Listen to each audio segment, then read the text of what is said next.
the tape. Let's grind. We ain't come to play. We ain't come to play. Them dogs in your face. Let's grind. We ain't come to play. We ain't come to play. Shut up and grind the tape. Let's grind. We ain't come to play. We ain't come to play. Them dogs in your face. Shut up and grind. Let's grind. Grind the tape, bro. Grind the tape, bro. Grind the tape. The tape. Let's grind. Grind the tape, bro. Grind the tape, bro. Grind the tape, bro. Shut up and grind. Grind the tape, bro. Grind the tape, bro. Grind the tape. The tape. Grind the tape, bro. Grind the tape, bro. Grind the tape, bro. The tape. UGA game day, boy, we ball out. Pull up, put the whole conference in the doghouse. Leave them 6 feet, see me on the win streak. All-star status, go coach, and the bench deep. Offense on 10, how we run it? Your best ain't nothing, we gon' send them boys punting. Black and red, got them dead on arrival.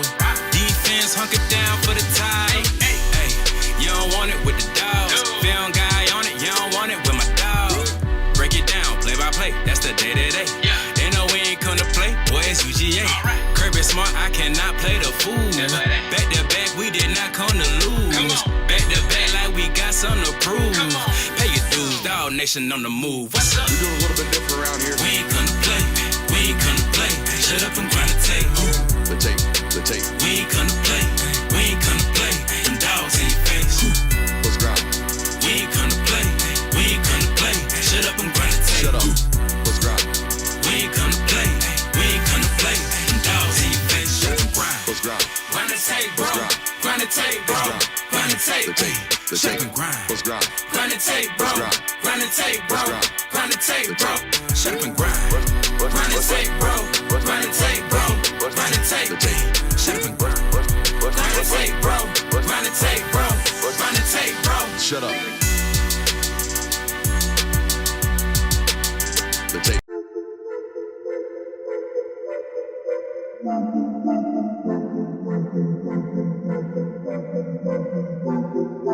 Welcome in, ladies and gentlemen, to MBR, or as we like to call it around here, Nothing But Rants, the show where I find topics that I'm oddly passionate about and I pontificate upon them. These are not hot takes, but rather takes that I'm hot about. What's up? You really like that?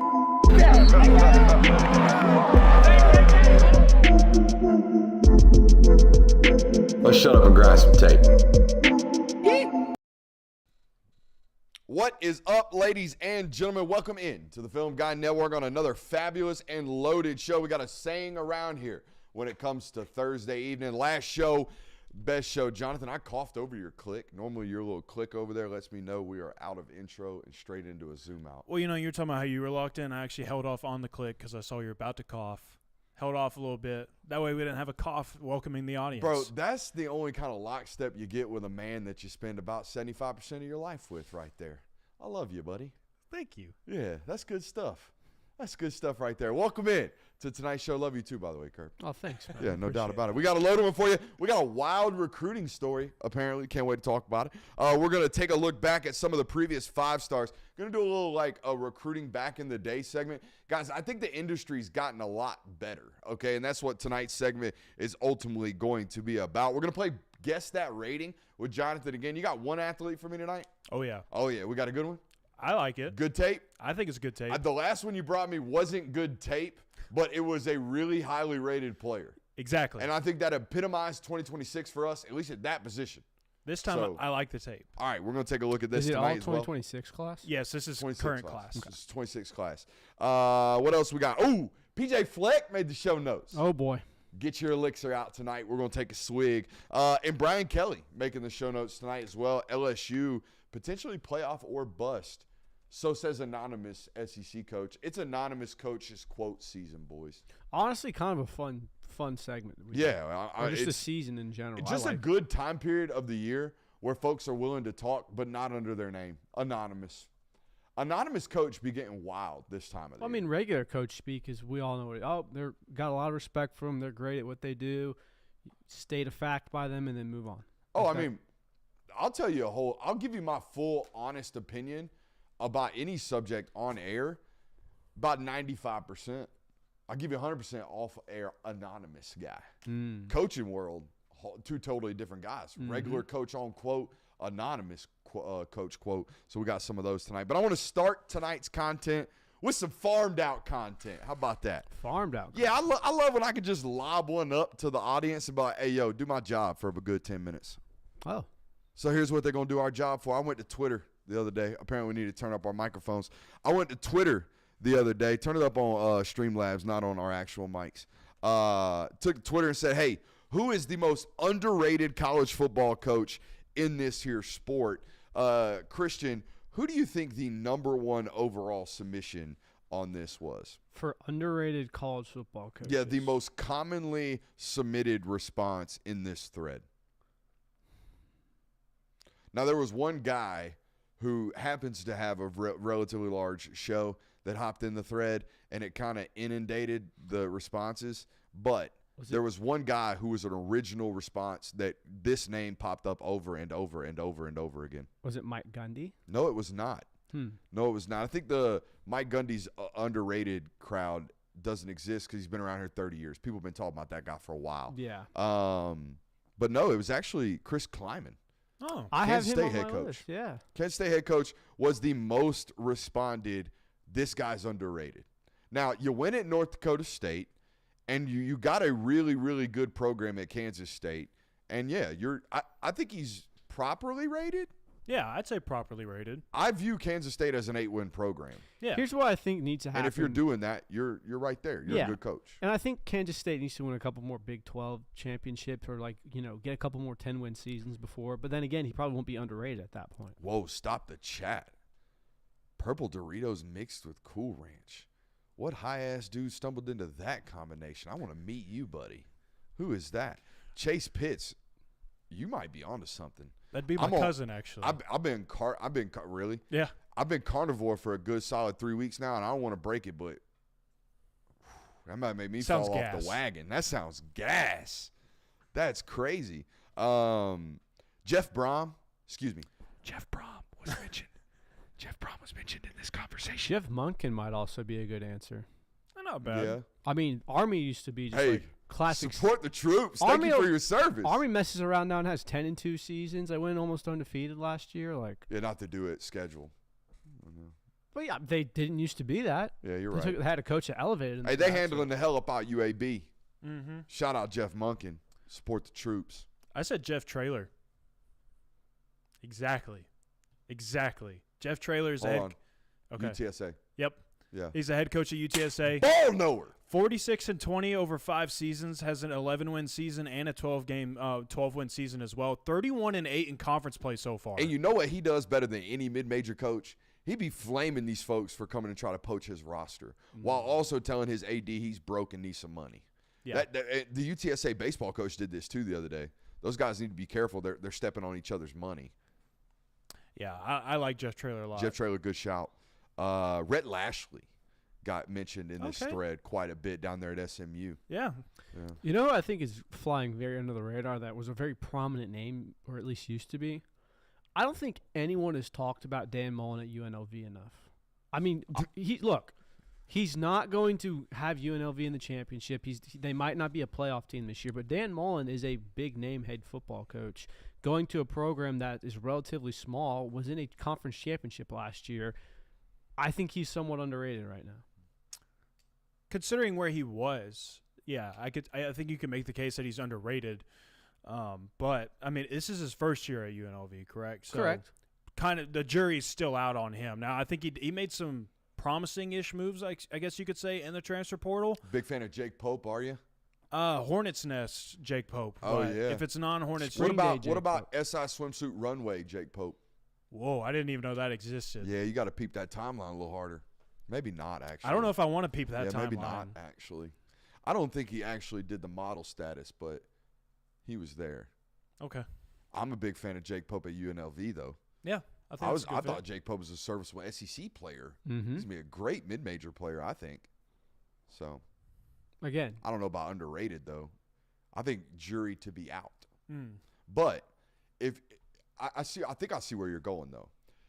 I think what you're saying is people think of Dan Mullen as this guy sucked at Florida, must suck here, where he's actually a pretty decent football coach. Well, it's also like you look at what Dan Mullen, he took over a Mississippi State team, which we've seen what Mississippi State football is before and after he left. And that was his first head coaching job. Had them at number 1 at one point. Like they were a competent football team. Took over a Florida team that at the time was disastrous. Had them doing very well. Now Coach humping a shark.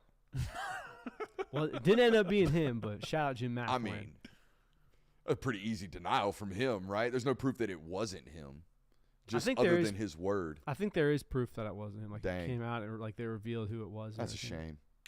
But no, I mean, Dan Mullen has turned around 2 major SEC programs now. The thought that he's not going to do it at UNLV is kind of ludicrous to me. Not a bad shot. I think it's crazy it's only his 3rd job as a head coach, you know? He's been around for a By minute. the way, was great on television. And you guys know, if I think someone shit on television, I'll tell you. That guy was really good at television. He would say things as a football coach. Football coaches do not say things on television. He would. He had personality for sure. Did you just yawn through a take, bro? Yeah. Woo. Happens every now and Would have let another teammate pick up the ball. Come watch the Film Guy Network, where even the hosts are entertained. My brain got too hot. Who else? Subcategory of mentions. I mentioned James Franklin. Now, I don't think James Franklin's underrated. I do think James Franklin's over-criticized. Yes. That's fair. I think James Franklin gets the job done at the proper rate. You know? You were trying to make the argument Tuesday night that he's some mid because he was ranked 5th No. on the FPI. The FBI said he was some mid. That's the FBI. For 5th ranking? No. The computer said they don't believe in James Franklin. I preseason ranked him number 2. All right, that's fair. I'm a James Franklin wins at the rate that his roster says he should. That's what I think. So Except for that one season at Vandy, he overperformed. So he's properly rated. and got $80 million out of it. And that's the thing is like people who Maybe say, 100 at this point. people who say James Franklin is overrated, like what is he rated to you then? Because whenever you see like head coaching rankings or anything like that, James Franklin's probably like 6. He's probably never 7. top 5. Never top 5, and I think that's where he belongs. Like I think he is one of Yeah. the top 10 best head coaches in college football.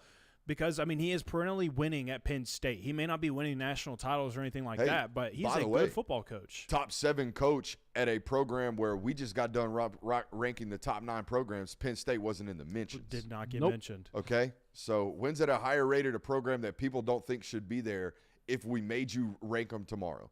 If we made every college football fan rank the jobs tomorrow, Penn State wouldn't fall in the top 7. I think the problem that James Franklin suffers from is everyone thinks the brand should be there. Yeah. Penn State is one of these blue blood football programs that won numerous championships. Paterno won. Well, exactly. That's what I'm saying. Twice, by the way. It's not like he ran off 7 chips. But he's The dude won twice in 45 years of coaching. But he was one of the greatest college coaches of all time and all of those things. Like listed up there as Not that. to do it, but Joe Paterno, a compiler. Maybe. I mean, I'm not gonna like. If Penn State fans weren't mad at me enough. I'm not gonna die on the Joe Paterno hill, but he is one of the most iconic head coaches in college football. Facts. And see, Josh Skelton says he's Mark Richt in 2025. There's nothing wrong with being Mark Richt. Mark Richt is a It's college not a football bad Hall thing. of Famer. Yeah. Mark Richt was listed on the 25 greatest coaches of the millennium. Like, that's not a bad comp. Yeah. So, like, again, Hey, and this guy won at Vandy. yes, he You did. know what I mean? Mark Richt didn't win at a high rate at Miami, did he?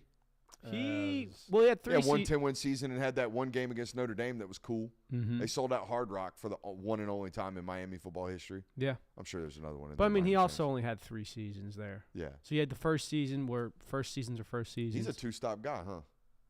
Florida State OC to Georgia head coach for 15 years Yeah. to 3 years at Miami. Call it a career. That was it. Mm-hmm. ACC Network. Shout out Mark Richt. Yeah, I mean, if you're 2025 Mark Richt, you ain't doing bad. No. You're going to be kept around the game for a while. Absolutely. Alex Golish, head coach down at USF, got a shout here. I think that's because he played Bama tight twice. That's valid. You know? Yeah. I mean, where should USF actually be in the mid-major market? I think they should be a top-end contender. Now, granted, they just now building their own football stadium, so they've been playing off-site for a while. That's kind of hard to recruit. Huh? We're frozen. Ooh, Jay will kick Dang the it, cable. Jay Will. Did you step on a cable? I might have. It's been a minute since that's happened. It is fun has. that we've gone from that happening to be like Jay Will to remember like you used to like Streamlabs is acting up again. Like Bro, there was when we first built this studio, I spent an ass load of money on this place, and we couldn't get the damn thing to work consistently over and over and over again. That was frustrating. Had to troubleshoot quite a bit. I mean, for the first 6 weeks, technology, man. I mean, hell, I watched stuff from October 23 that looks like shit. You know? Spent a lot of money on this place. Growth, baby. Oh, we here now. We up. Shout out Potato Chip. Producer Potato. I wonder if there's anybody that's watching tonight that's really confused by that. I wonder if there's anybody watching tonight that remembers when. Nah, I shouldn't even mention that. One will show up at the house. Actually, they don't know the address. Do y'all remember the time where random potatoes would show up at the studio? Yeah. Oh, of course. That was cool. Don't do it again. Alex Golish got a shout. John Sumrall got a shout here. Kalani Sataki. I think that's a good mention. BYU head coach. Oh, okay. yeah, I was wondering who that was. Yeah. I think that's a good mention right there. They've been solid. Any other shouts for most underrated football coach in college football?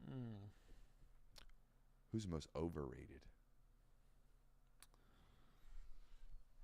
Some people have been saying Kirk Ferentz For underrated or overrated? overrated. Well, Kirk I mean, Ferentz is a I fair think name, everybody's kind of out on the Ferentz train, Yeah. you know? I mean, once the Big Ten got rid of divisions and I Iowa mean, you stopped, scapegoating your own son, you know? That's kind of bad.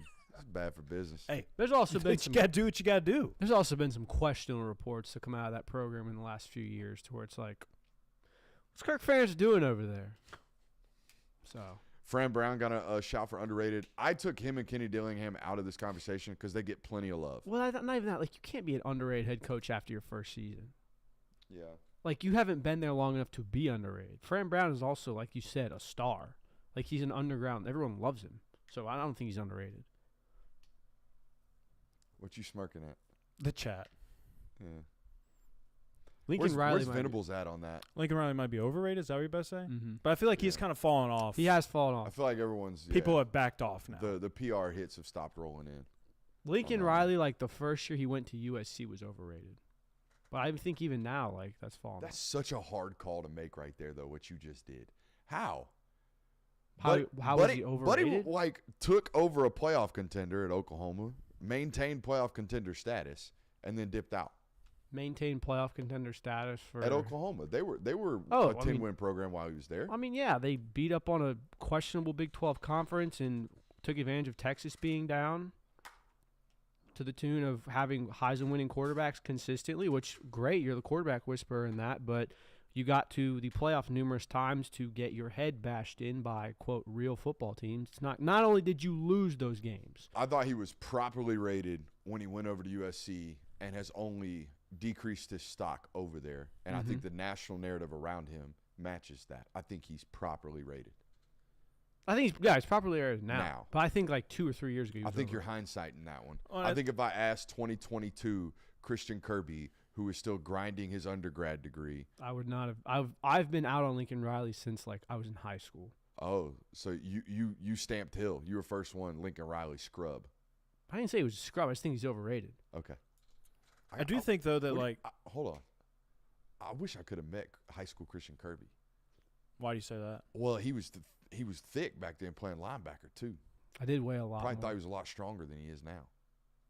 I was stronger than I was, or than I am now. Man, that brings a certain level of confidence and a different aura about yourself. I don't know. I don't think I acted that differently. I feel like I've been a pretty relatively same person Yeah, no, I was throughout my. not fun to be around at 18. Don't know how we got there. Um, Well, what I was going to say is I think, too, what kind of gets forgotten about Lincoln Riley and his moves as a head coach is part of what made him so successful at Oklahoma, obviously, is because he had powerful offenses, but he was also in a conference to where you could overpower everybody with an offense. You didn't have to have a defense because if you scored 50 points, you were going to beat anybody in the Big 12. And I think he thought that was going to work in the Pac-12, and it initially did work in the Pac-12. I mean, he got them to he had success early on, and then they made the move to the Big 10. And that's a completely different style of conference. And that's something that we even talked about heading into last season of how USC is going to have to adapt to playing in the Big Ten, how Lincoln Riley is going to have to adapt. I think he's trying to make that change based on how he's recruiting in the high school ranks, but it's going to take a little bit of time. Speaking of coaches, it is coaches talking season.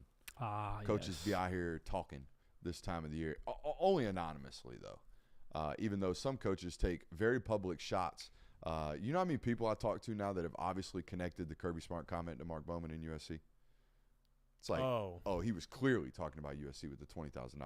It is a very talkative offseason time period of the year, especially as like media days start to ramp up. Right about now, we got anonymous quote season. Anonymous quote from the SEC coaching staffs. Quote, Brian Kelly is in playoff or bust pressure mode in Baton Rouge right about now. First question, do you agree? I would say, yeah, I agree. You got a quarterback that's entering his 5th or 6th season in college football. He's presumed to be one of the best in the country. We've even talked about that, how he's going to be the most experienced. He's going to have a lot of starts under his belt at this point. So, yeah, you'd expect that from him. And, I mean, we can realistically look at the Brian Kelly experience at LSU. It has progressively gotten worse as the years have gone on. You beat Nick Saban in year 1, won the West, had, you know, a really good season, beat 2 top 10 teams. I think people forget they beat the shit out of Ole Miss that year. Ole Miss was number 7. Then 2023 had a 9-3 regular season, but you had a Heisman winner supplemented. So, you know, hey, fun times, all that. 2024 was a downhill slide. Boys, so. We're a year 3 show. Like, by year 3, if you don't do what you're supposed to do by year 3, we assume you might not be able to do it. He's in year 4. If you can't turn a powerhouse, which is what LSU is, they're in rare air. They were in our top 9 yesterday. LSU football is in a rare air of college football. If you can't turn that blue blood into a top 12 program within 4 years, we got questions. Not only that, but you've had a Heisman-winning quarterback, which, again, you got to the SEC championship with, but not during his Heisman-winning season. And now you have Garrett Nussmeier. So first year with Garrett Nussmeier, it is what it is. First year as a starting quarterback, but now you're in year 2. Like, this is the true test for Brian Kelly because you have an experienced quarterback yet again. People expect him to be really good, maybe even the best in the conference. It's just a matter of all the other pieces. But if all the other pieces don't measure up to what you need them to be, that ultimately falls on you because it is year 4. We assume, I think it's safe to assume every year that somewhere between 3 to 4 SEC teams are going to make the 12-team playoff. Yeah. Yeah. It was 4 last year, wasn't it? It was Georgia, Texas, Tennessee. So 3. 3. All right. So are they a top 3 team going into the year in the SEC? No, but that's how they're being not firmly- projected, not but not firmly firm. entrenched. No. Doesn't feel like they that. can be, but I do feel like this is fair air territory for this football program. Yeah. If you don't make a college football playoff in 4 years, whoa. I don't know if you necessarily have to make it. You can't miss it by like. Yeah. LSU was out of it. Like they were 1-3 against All right, top Kirby. 25 teams. So what if they do this? What if they're a 9-3 football team again that has one inexplicable, unexcusable loss like they have the last 3 years that costs them a college football playoff? Do they beat the teams they're supposed to beat? Yeah, but that's not what I'm at. I'm saying they get their doors blown off at home against Tennessee like they did the first year he was there. Yeah. Or they go out and lay a damn egg again in game 1 for the 4th year in a row. Yeah, no, you can't do that. You can't do that stuff. There's definitely going to be like mounting pressure. But if you're a 9-3 team and your 3 losses were 3 really close games to top 15 teams, I think that is what it is. But you have to beat the teams as well. I'm just thinking of the everyday LSU fan watching a 3rd or 4th year in a row of, we're a 9-3 football program. Like we're just not good enough. That's not okay. I watched a grass eater win a national title. Yeah, we did call it somewhat idiot-proof, bona fide idiot-proof. It feels that way. It feels idiot-proof. And it's honestly a very manageable schedule. Yeah. Like Clemson, Ole Miss, South Carolina, A&M, Bama. Those are your 5 big ones. Those are your 5 big ones. You better go 3-2 and win the games you're supposed to. Yeah. That's my thing, Kirby. If they have the same exact season where they win some of those games that are close, and then they lose a random one that you didn't include in that 5, which he's done every year to this point, then you feel like it's like Groundhog's Day. We're having the same season over and over and over again, and you will have talks about firing Brian Kelly. I would imagine. Yeah, I I don't agree. disagree with that. Which brings my next question.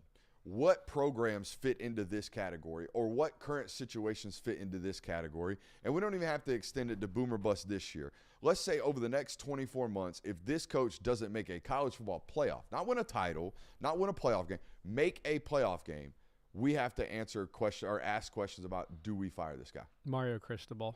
You think so at Miami? Definitely. I mean, the amount of money that they're spending right now.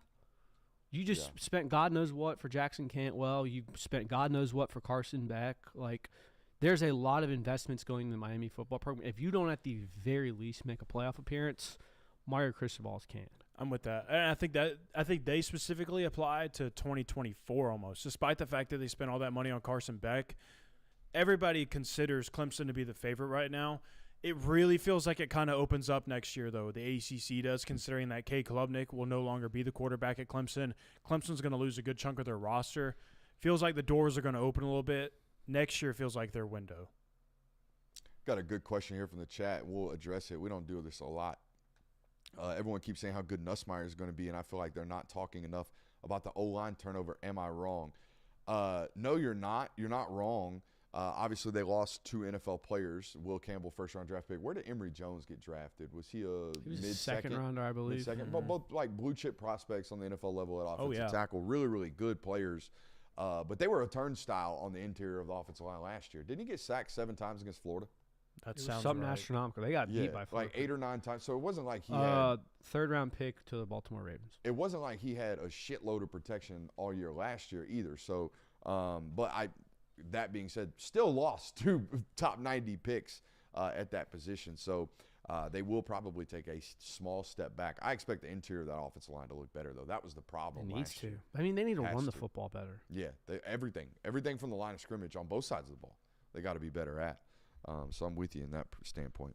Other programs, continuing that conversation, I feel like Alabama's here. Kalen DeBoer is If definitely after 3 years at Alabama, Kalen DeBoer doesn't make a playoff, Oh, yeah. you know what I'm saying? I mean, For sure. There were certain people in that fan base calling for his head after the Vanderbilt loss.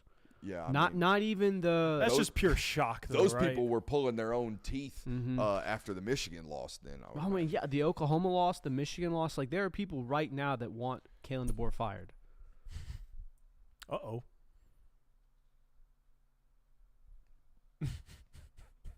You broke the mic? At least it wasn't one of us, right? Aren't they still under warranty?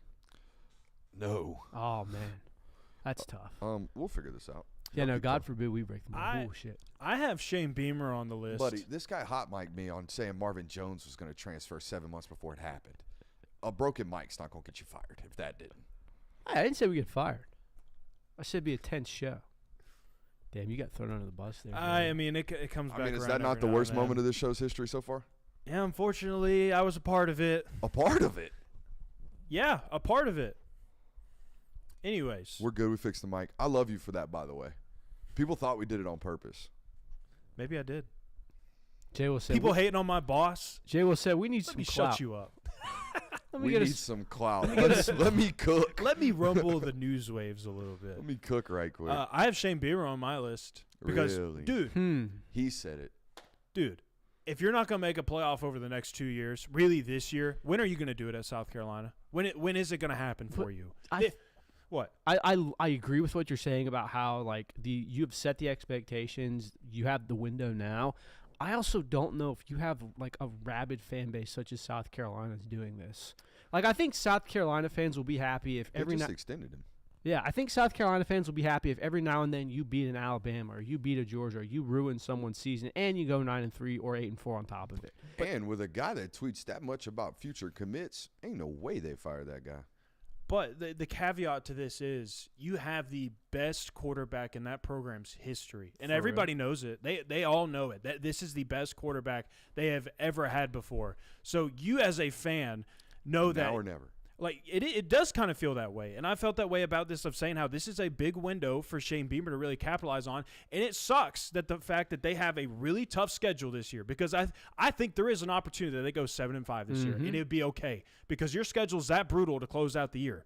But if you go 7-5 with Lenore Sellers and he ends up going first overall and he ends up balling out in the league or anything like that, like you're going to be sitting there questioning yourselves as a South Carolina fan, as a South Carolina program of, could we ever do this? Yeah. Like, is it ever going to happen? I think there's the caveat of that is if Shane Beamer keeps consistently underperforming, if Shane Beamer keeps missing the playoff, like below 9-3 or 8-4, I think he'll be fine. Like Kalen DeBoer can't do this. You have to make it's truly a playoff or bust. I think Shane Beamer can be. At least he's getting us close to the playoff. I remember when we were going, 4-8 again with Will Muschamp or stuff like that. I remember the back end of the Spurrier years, like stuff like that. As long as Shane Beamer keeps you at an 8-4 team, I think he'll be all right. That's us, though. That's us talking about that program. That program. If we think they're an 8-win program, they think they're a 10-win program. Mm-hmm. They should. That's See fair. what I'm saying? Yeah. And so I think that the love for the program increases the expectations of the program. We're just dudes that try to look at it unbiasedly as most as we can. Yeah. And we know that they're an 8-4 program in this conference, which puts you in the upper tier of it. Mm-hmm. All right? But we also know you're not a 10-win annual program. Yeah, and I say that, and there's also But you're right. You can't turn in 6-6s. You can't turn in 7-5s. No, you cannot. the playoffs about to get opened up a little bit more. That gives you some more room. South Carolina would have made a 16-team playoff last year. If they get Landon Duckworth, that gives you some more hope potentially. I mean, you have Aaron Nolan on the roster as well. Like, there's a path to where it still feels like you could keep building up into this momentum because you have some promise at the quarterback position and you're recruiting well at other spots as well. But I'm just saying, you got the best you have ever had at this position before. I got one for you. If Florida doesn't make a playoff in the next 2 years, is Billy Napier fired? That's a great question. Because Yeah. I feel like the margins for Billy Napier are so wide right now. Like, Florida could be a playoff team this season. There are people that high on DJ Lagway and what the momentum that they built. Has no one seen the schedule? That's what I'm saying. That's what I'm saying. Florida could eat. Florida is a playoff team, or they're 6-6. I think there's wide open opportunity for them to be both. So I don't know. Like if Florida goes 8-4 this year, 9-3, that's a relatively good season, but it's disappointing in some people's eyes. It gets alleviated a good bit next year out of conference, though. They have FAU, Campbell, and Florida State in 2026. And God knows what Florida State's going to look like. He's cooked. Norvell, yeah. He's in trouble. You got to at least muster up 8-4 this year, I think. Yeah. Nah, get bowl eligible, bro. You know, he got Brooks cursed. He got Brooks Austin. He might have been the first ever to get the Brooks Austin curse in person. Yeah. You cursed him in person? Buddy, I saw him at a Friday night game at Lee County Lowndes the Friday after the Thursday night win over Notre Dame. And if y'all remember that game, he won on Thursday night against Notre Dame. Maybe a Monday night. They lost that game. Well, either way. That was when Mackenzie Milton came in and they lost that game. He had a big moment with his Oh, quarterback yeah. where everyone loved on him and said, "Hey man, what a great coaching job! What a way to stand by your guy type thing." And I remember walking over to him at the Lee County game, and I always got something for coaches when I introduced myself to him. And I told him, "Man, I love what you did last week, man. I think you're gonna do a great job. Just keep it up, all that good stuff." Gave him some love. Next week, loses to Jacksonville State. Bro, you Catastrophically too. You cursed Mike on a Hail Mary. On a Hail Mary. Walk off. Like at least Miami did it to Georgia Tech. You know, you did it at Jacksonville State, big dog. Yeah, that was the next day. I saw him, said, "Great job, coach. You're gonna knock it out of the park." Jacksonville State next night. Ooh, that might be the patient zero for the Brooks Austin curse. Yeah. My bad, coach. Damn, dude, you ruined his career. But I haven't tweeted I'd play for that guy yet. That's the ultimate curse. That is the kiss of death for sure. Kiss of death is crazy. Is Lane Kiffin on this list?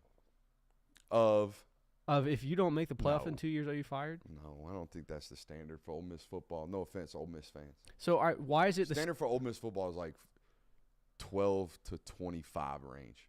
Just stay in there. Stay in there. So yeah, if you make one every once in a while. So are we Appreciate saying that Lane Kiffin and Shane Beamer are on the same level with programs, expectations, and everything? I would have to imagine Lane Kiffin's at a higher level. Kirby, at if this the point. East and the West divisions still existed, you would annually rank South Carolina and Ole Miss about the same place. No. Yeah, you would. I promise you. South Carolina would be higher, honestly. You think so? But East and West is irrelevant. That doesn't matter. I know, but now it is irrelevant. But we're talking about historical standards of the program. I mean, if you I did, think Ole Miss and South Carolina are very, very similar programs. yeah, I mean, take the divisions out. I feel like if you did your SEC rankings, or at least if I did mine, I'd probably have Ole Miss and South Carolina like next to one another. And every year they'd flip flop. Yeah. I mean, those are 8-4 SEC programs. Lane Kiffin has had Ole Miss as a top 10 and top 15 much more consistently than USC. Well, yeah, he's a better coach. I mean, than they Shane were Beamer. exactly. Yeah, That's he's a my better coach than Shane Beamer. That's my point. Like, But I don't feel like Shane Beamer's in a fire or make the playoff situation. I don't think that's the case at Ole Miss either. You feel that way about Shane Beamer because of Lenore Sellers, and only because of Lenore Sellers, not because of South Carolina football. Yeah. I don't know. I feel like Lane Kiffin. If Lane Kiffin misses the playoff 2 more years, they're going to start going, What's he doing here? I think it's Making fair. you a fun 9-3 program. But that's not what he was brought in for. Well, are you gonna bring who's gonna annually win 10 games at Ole Miss and stay there forever?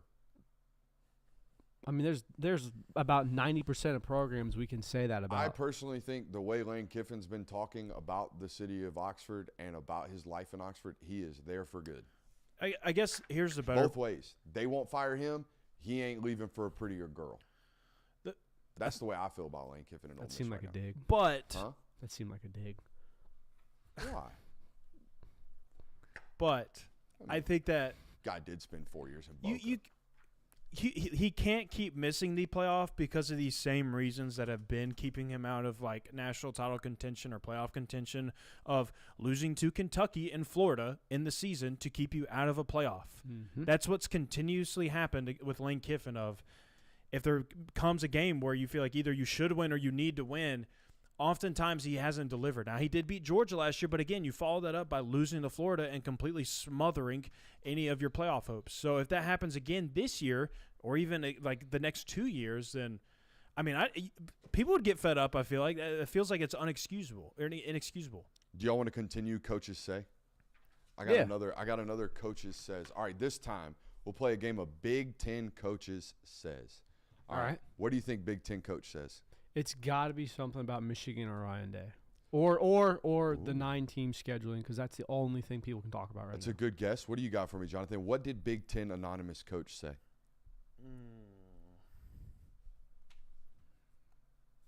That Michigan is a dark horse. Ooh. I thought No you were Big going to go Ten. that sign stealing doesn't matter. We would have known what coach said that, though. No. Anonymous Big Ten coach says PJ Fleck is a 9-win season away from taking a bigger job. 9 wins, huh? That's it. 9 wins in Why Minnesota. was 9 the He's out. benchmark? PJ Fleck itching to leave is the headline. Ooh, itching to leave. I mean, 9-win season away, trying to get the hell up out the Gopher land. It is cold up there this time of I year. kind of understand this. Yeah? I get it, because, like, Oh, I understand PJ Fleck wanting to get out of Minnesota for a bigger job. Duh. well, it's not No even. offense, Minnesota. That's what I'm saying, though. Yeah. Like, we went from – think about after the 2019 season. PJ Fleck was a hot commodity. It was like, hey, this is a great head coach. He's one of these up-and-coming names to pay attention for. And since then, Minnesota has been just kind of mid. So his name, the value of his name has dropped significantly. It's the same for Campbell at Iowa State. Mm-hmm. Do you remember when Iowa State was like one of these fun teams? Bro, Matt Campbell turned down $7.5 million a year from the Detroit Lions. That's what I'm saying. Matt Campbell's Insane. he's not getting that offer right now. No. PJ Fleck's not going to get these offers. So as soon as you hit that, hey, my stock is as high as it will be right now, and I think you can achieve that with a 9-win season. If Michigan wins 9 games, if Minnesota wins 9 games this year, that means they will have beaten all but Ohio State, Nebraska, Iowa, Michigan State, Oregon, Wisconsin. Like, there's some heavy hitters on here. Yeah. You can lose to Iowa. You can lose to Ohio State and Oregon and still win 10 games this year. That's how manageable that schedule is. So if you do win 9 games, you're going to be a pretty hot commodity, which will provide you the opportunity to leave said school. Which brings me to my next point. I want to play a game. We got to figure out the PJ Fleck market. And here's how we're going to do this. I'm going to throw a team name out there and said, hey, if this team hires PJ Fleck tomorrow, their fan base is happy or their fan base is rioting. No in between. Okay? All right. If Billy Napier flames out and Florida hires PJ Fleck this offseason, They're rioting. Florida fans are rioting. Rioting. I think it's 50-50. You think it's 50-50? Yeah, I do Why? think it's 50-50 because I think that I'm looking at this kind of thinking of who would be available for you to hire first off. I think that PJ Fleck would likely be at the top of the list of coaches that you feel like you could take from their program that day and bring them into yours. He's been successful at Minnesota.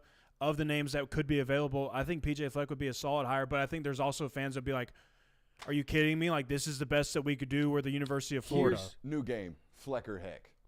All right. Fleck. Here's my issue. Aw Fleck or aw heck. Here's why I think Florida fans will riot about that. Florida fans are on their fourth coach now of a guy that started at a lesser-than school and moved up and is flamed out. Will Muschamp did this, Jim McElwain did this, Dan Mullen did this, and now Billy Napier's on the way to doing this. If you go out and hire PJ Fleck, a guy who's been middling at Minnesota, Florida fans are going to riot. As whenever the day comes that Billy Napier, leaves or gets fired or retires, whatever that is, Florida fans will want the biggest name. Florida fans will think we can get the Urban Meyers, we can get the so-and-sos, whoever the hottest commodity is in there. We are the Florida Gators. We are a top job. We can steal Kenny Dillingham. Stuff like that. We are a top job in college football. They would think that. We deserve that. We don't need PJ Fleck. And Jonathan, just the idea that they would think that means PJ Fleck's not good enough. No, that's why I said 50-50. Yeah. I think they're rioting. Next fan base for Fleck or heck, our newest game on the show. So wait, is Fleck good? Yeah, like, oh, Fleck. Okay. Or, oh, heck. So heck man. is bad. Fleck or heck, Florida State. At this point, Fleck. Yeah? Throw together another 6-6 or 2-10 season. Fleck looks pretty good. Might need some elixirs down there. We got a Florida State fan in-house. Fleck or heck? Heck. Ooh. He says heck. He wants none of Fleck. Yeah, Not drinking the elixir over there. I don't know. Isn't it weird? I feel like just considering where the program is at right now, I feel like Fleck doesn't really get you going like some other names potentially could. Like, I feel like you need to I don't know, man. Them coaching clinic tapes are hot from PJ Fleck. You need to hit a home run to rejuvenate that fan base. Yeah, that is true. I'll go 50-50 on that one. I'm going to go heck. I don't think it's a flashy enough hire for a flameout after Norvell. Now, it might be a cheap enough one. Yeah, that's fair. When you fire Norvell, inevitably, if it happens, you're going to be spending a lot of money. Yeah. That's crazy in the chat. That's crazy in the chat. Oh, wow. All right, I think we might get a unanimous heck on or a Fleck on this one. How about Missouri fans? Oh, they're flecking. They're flecking? Oh, they're flecking. We went from 110 games at App State that one time to 110 games that one time with us to rowing the boat. Like, if it ever, for Missouri, if it ever got bad enough or good enough for Drinkowitz to leave, and you get PJ Fleck, I think Missouri fans would be happy about that. You'll go from camo cargos to Lululemon tight pants. Oh, so that's a dub. I think up in the drip. I'm gonna go 50. You'll go from flip flops to show an ankle in the low tops, shoes. That'll be cool. I'm going to go 50-50 on this. Yeah. I think there are some Missouri fans out there. I think they're flecking. I'm with you. I think the majority of them will be excited, but I also think, I don't know. Unanimous flecking. Mark Stoops gets dumped out of Kentucky. They're flecking. Yeah. That will now, be here's the question. Is that a lateral move? For Kentucky or for You're going from a consistently yes, mid-level Big Ten team to a consistently mid-level SEC team. 100% is a lateral move. It's a but boy, that set them Big Ten flamers on fire. Lateral in the sense of what you're contending for or feel like you're contending for, but it is a bit of an upgrade. It's an upgrade. That you're getting a better 5-hour radius of talent. You're getting more money from boosters and things like got that. The better TV deal. Look, as much as Kentucky fans care about Kentucky football, I think the Kentucky fans care more than Minnesota fans. Now, Auburn fans would riot. Yes. Yeah. But Auburn fans riot every time there's a hire.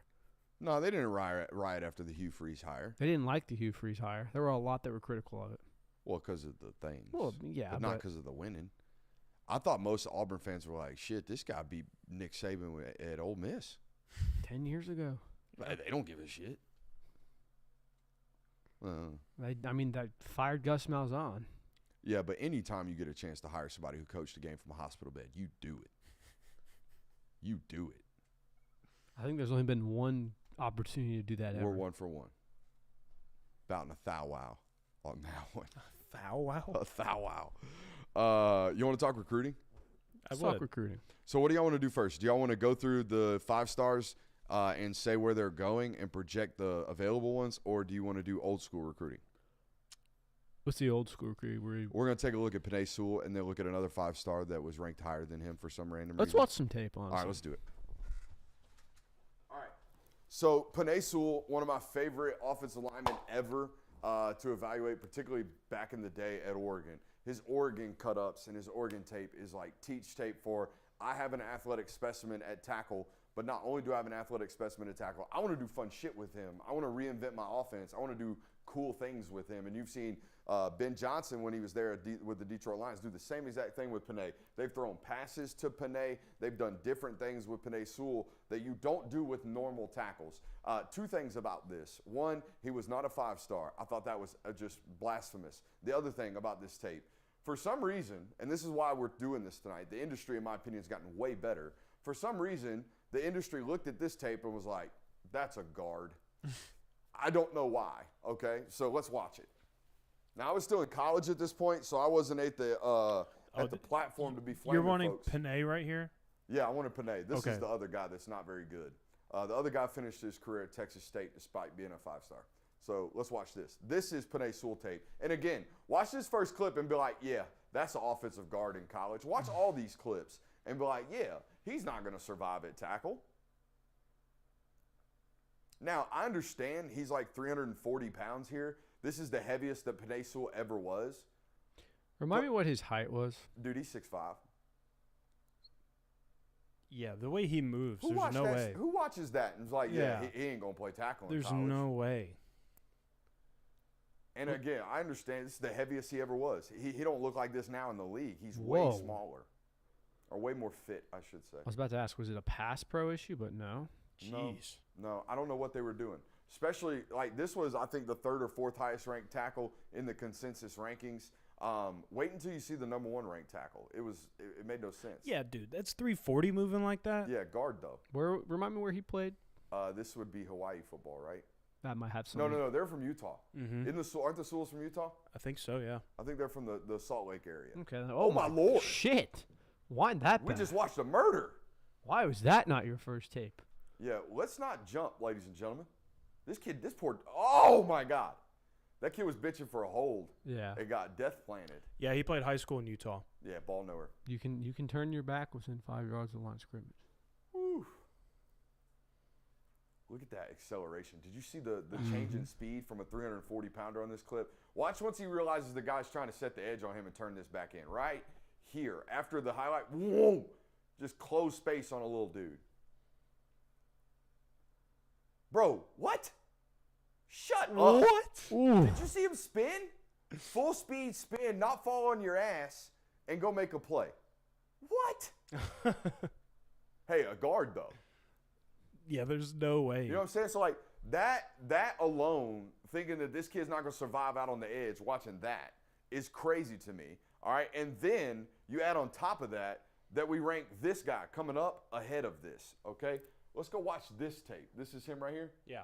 All right, let's go watch this tape. This is senior tape. We just got done watching junior tape. Watch this senior tape. This was the highest ranked tackle in 2018. The 2018 class. What's this guy's name again? His name. I got it right here on the clips. My man, Bray Walker. Okay, Bray Bray Walker was a 5-star, committed to Oklahoma, was a spot player playing special teams and, like, might get in at guard if somebody breaks a hip. All right, and then transferred to Texas State where he finished his career. This was a 5-star, ladies and gentlemen. I will say, off the bat, much bigger frame. Yeah. And that's what they were doing. That's all they were doing. They didn't watch this. I don't know what. Again, man, no shame on this guy. College football player, God gifted you with a frame. This is not 5-star tape. This was never 5-star tape. It shouldn't have been 5-star tape. Not very accelerated. Buddy.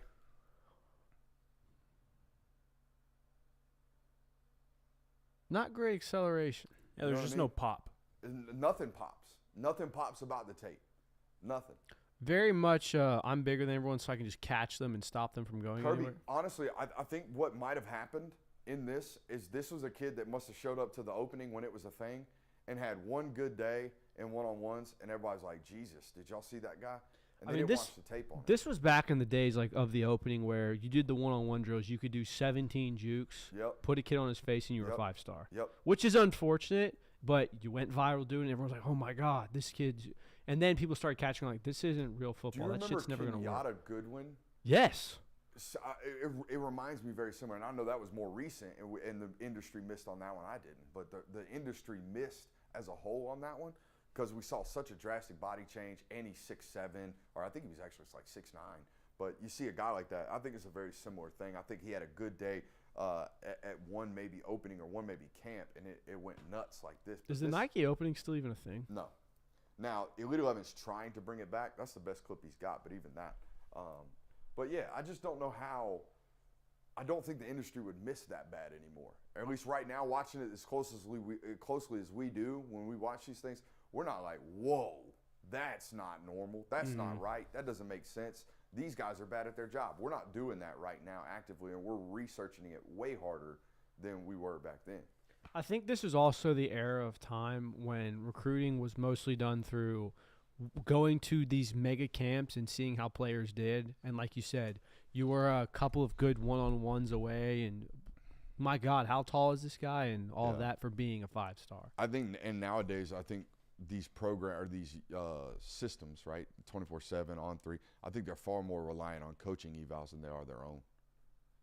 That makes absolute sense. I think they're far more reliant in their ranking system on what do the other programs think of these kids, because they're far more connected nowadays.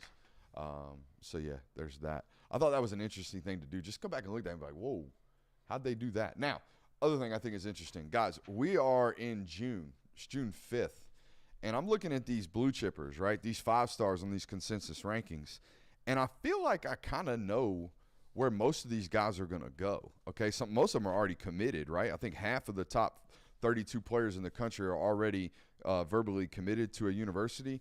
So let's go through this. I think this might be interesting just from an intel standpoint from everyone that is curious about where some of these guys might be going. I'll give you what I think, right? Number one player in America on the consensus ranking is Faison Brandon. He's locked into Tennessee.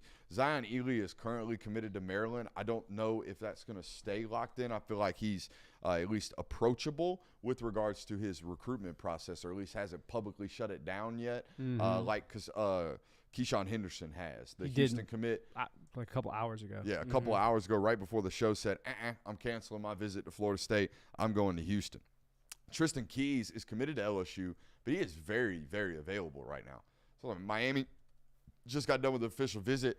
I think he set up another one with another program as well. I think LSU is going to do everything they can to hold on there, but that's going to be a competitive one to do, especially with Miami in the mix. Felix Ojo, the 5-star offensive tackle, I think he's going to end up at Texas. Kenyi Pepe is committed to USC, the next highest-rated offensive tackle. I think that one stays. That's an IMG Academy kid.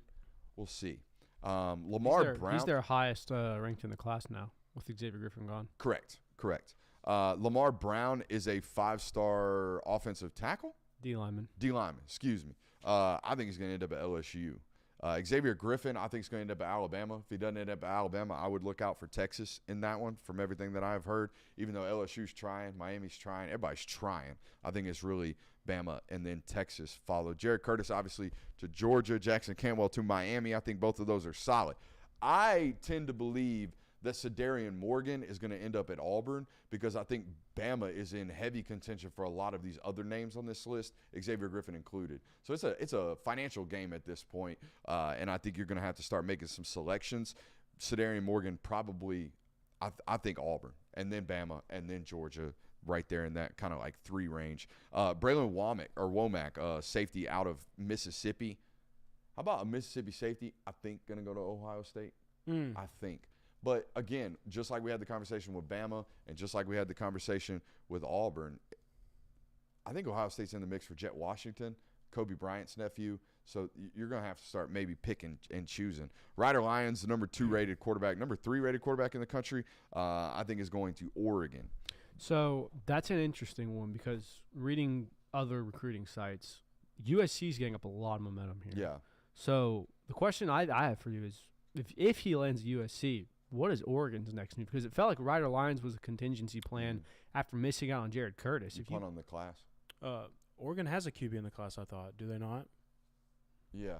Do they? Let me look. I think they do. I think they already have a QB in the class. Okay, I could be completely forgetting that, but I'm not as tapped in as I should be to Oregon recruiting. Or at least I thought they did. No Q. Okay. He may have decommitted if I remember correctly. So No it feels Q like currently. you like to go 0-2 there is pretty. It would not be good. No. You'd be punting on the class Mm-hmm. and focusing on 27, which I don't think is so far. I don't think it's as good as 26 from what I'm looking at. And like you said, There's not a Rider Lions available to Oregon right now. well, like you said It's earlier close this to week 27. too. Like if you're not in the game now, you're out of it. Yeah. So Be interesting to see how that one finishes. I just penciled him right into Oregon after they missed on Curtis. Same thing with Here you go. According to 247 Sports, Ryder Lyons has canceled his official visit to USC. he's Okay. going to Oregon. that's good. Jordan Edmonds, I think, stays at Alabama, even though everyone's trying there. Rodney Dunham, 5-star edge rusher, is going to Notre Dame. Darius Gray, an interior offensive lineman that's the highest-rated guard prospect in the country. I was speaking to some sources today on this before the show. I'm leaning South Carolina right now. Reason being, you know this, Jonathan, because you've been helping us cover them for a while. South Carolina doesn't have the ability to sign 3 or 4 5-stars every class. But when they circle one, they do a pretty damn good job of getting him as long as he's a position player. They haven't done this yet with quarterback, but when they circle a Dylan Stewart, they land him. When they circle a Nick Harbor, they land him. When they circle a Darius Gray, Shane Beamer does what he can do to get that guy on campus. 100%. So I feel good about their chances. Now, the only player I'm not going to forecast I feel good about this one is Savion Hyder. I ain't got a clue. And every coach I talk to is like, oh, we feel good, which means none of y'all feel good. Right. You're all wondering what's going to happen. So there's that. Jet Washington, again, these two safeties that are really, really highly rated. I think right now Ohio State's got a good chance to land them both. Gabriel Ascenda is the offensive tackle committed to Tennessee. I think he stays there. Baylor school kids ain't leaving. UT commits. Tyler Atkinson, the 5-star out of Georgia. Right now, if I had to forecast him, I think Ohio State, Georgia, close second, Texas maybe third, Auburn still in the mix there, I think, as well. Calvin Russell, 5-star out of Northwestern, a high school in Miami, Florida. Anybody got a guess where he might end up? Probably Miami. Yeah, he probably going to be with them Hurricanes. Emmanuel Iheanacho, same concept as Ryder Lyons. Just go ahead and commit to Oregon, buddy. Like, we're waiting on it. All of us are. Tristan Givens, I think, is going to end up at Tennessee. That's that edge rusher out of Carver, Columbus that I like a lot. Dia Bell committed to Texas. Jermaine Bishop committed to Texas. I think Jariah Edwards right now today, I think I'd forecast him to Georgia. So there's another 5-star for the Bulldogs. Chauncey Kennan, a cornerback out of Sarasota, Florida. Looks like right now I'm going to say LSU or Florida State. Trenton Henderson, another 5-star edge rusher, USC or Florida right about now. Kid out of Pensacola. So maybe commits to USC and then ends up at Florida late in the class. That tends to happen quite often. Brandon Arrington, an athlete, 6'2", 180 pounds, out of California. Texas A&M on an official visit today. Starts his OV today with A&M. I think they got a good shot. If it's not going to be the Aggies, look out for USC there. Joey O'Brien, one of the higher-rated safeties in the country, going to commit June 20th. I think it's between Notre Dame or Penn State. USC and Oregon in the mix there as well. Mark Bowman, obviously committed to USC. The last player tonight that we're going to project, Bryce Perry Wright out of Buford. He a Clemson Tiger. I mean, Texas A&M can think they got a chance. That kid's got Clemson Tiger written all over him. He's born to be a Tiger. Go Tigers. That's wrong school. No, You this said is it the wrong Geo way. Tigers. Go Tigers. My bad. That's decent. Not Go. bad, Swamp Monster. Go Tigers. Go Tigers. That's all I got. Would you like to bring back one of our previous segments that we did earlier in the Oh, year? yeah, dude. I'm juiced for this. Get it loaded up. We're going to guess that rating. Guess that rating on this individual player that Jonathan's going to throw up on the board. This is our favorite game show here on the Film Guy Network. Yes, it is. So last time, you and Christian were not big fans on the tape that I presented We you. weren't locked in either. But it was to kind of show you, like, hey, this guy is one of the higher-rated players in the country, but you guys don't love the tape. This one, I'll just say I like the tape. You like the tape. Okay, let's take a look at this here tape. We love when we find a leftover rain sitting over here. Oh. Ooh. Okay. Huh. Now, wide receivers are weird in this game It's very high yield rates here. Okay, we can watch 5-star tape like we did the other day with Sedarian Morgan, and we can all be like, big. Don't know if I love it. And then we can watch a dude that's just a freak on tape that maybe not tests very well or goes to camps and is like a 3-star, but he's a dude. So wide receivers, I think, have the highest variance rate. Oh my God, the go off the line. Are we gonna score? No. Oh, what? That's shitty tackling. All right, I'm bordering 4-star right now. Hey, can I get a height and weight guess here? I'm guessing 6'1", 195. Close on the weight. He's listed at 6'3", 180. Oh, we're a big boy. This kid's guaranteed 4-star. If he's rated anything less, I'm calling coaches today. 2026? Yes. Is he committed? No. Jesus. He's playing big-time football, too. Oh, it froze. Damn. Dang, Joe. I didn't hit the wire. You hit the playing wire. big-time football, too, isn't he? Yes, this is Texas football.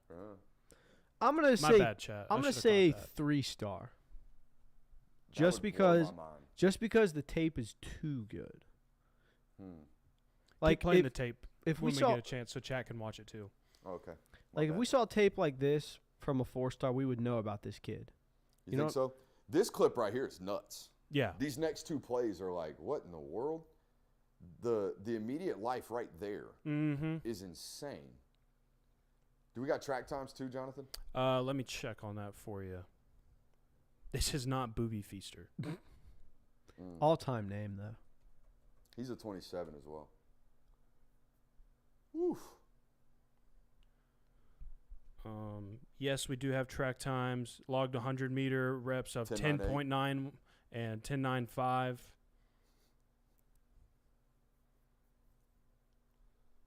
Hey, I haven't done that one yet. That's pretty good. 100-meter track time on the dot. Was that a hell of a play? You missed a play. I was too busy marveling at myself. Yeah, I'm with Kirby. I think you're tricking us here. I think we got a 3-star. This is 5-star tape, but the fact that we don't know who it is or have any inkling. What do we got, Kirby or Jonathan? This player's name is Zion Robinson. He is a 4-star out of the state of Texas. He is the 71st best player in the country. That's fitted. That's about right. I like that tape more than Sedarian Morgan. Yeah, that's why I put it on here. I like that tape a lot. Mm-hmm. You know what that looked like to me? That looked like Burns from LSU is what that looks like. Very wiry at 6'3", with a lot of juice. Do we have who's hot on his trail? That's the thing is like it's a weird bunch of schools. Like Stanford is in the mix on this one. We got a high GPA guy too. TCU's in the mix. Sign me up. Baylor's in the mix. Michigan's in the mix. Miami's in the mix. Like it's a weird bunch of schools. Let that kid go to Baylor. He's gonna go 300 yards a week. Now it doesn't say that Baylor has an official visit, so they might be out now. But Stanford gets the final official visit. Where's Texas Tech at on this? Don't see him. They're waiting for the year too. Oh yeah, you're right. They're waiting for him to do well in college and then overpay him to transfer. Yeah. Now let us give you millions. Yeah, now we love you. You proved your worth elsewhere. We'll overpay you. Yeah, so I thought that was fun tape. That is fun. That's That was very really good fun tape. I like that kid a lot. Yeah. Underrated. Yeah, I agree. My man right there. Zion Robinson? Yep, that's his name. You're going to get a follow from on Twitter if I'm not already following him. That's good tape right there, Jonathan. Good shit. Good shit right there. What else we got today? Oh, we got some of the best content ever, baby. Oh. Which one? Diddyisms or golf? Both. Yeah, if you haven't watched Front Nine, you should after tonight's show. Jonathan and I ranked the top 9 college football coaching jobs in the sport while also trying to play 9 holes. That was fun. You should watch that. Hit a like, hit a subscribe, hit all that good stuff. But also, because of that, we got an off-season Diddy. We did. So, do you think there are people that have found us since January and have no idea what they're about to get hit in the face with? God, I hope so. Because There's a if Diddy this right is there. your first introduction to the Diddy counter, you're in for a special treat. That's, you know what? That teases it properly. Hit him in the face with Diddy.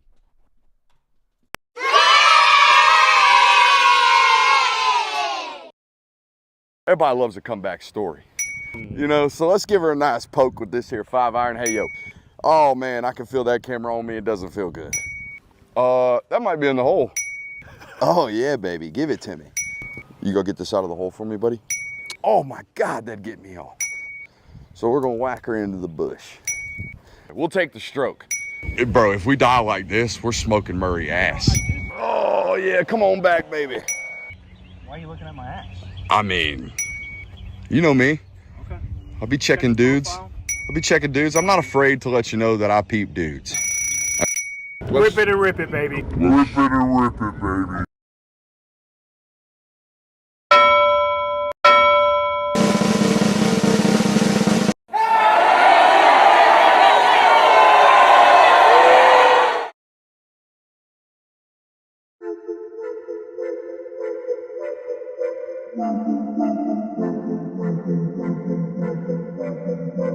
Welcome into Talk the Dog, the show where we find a bone to pick and a take to give. These are not hot takes. These is dog takes. Can I talk that dog?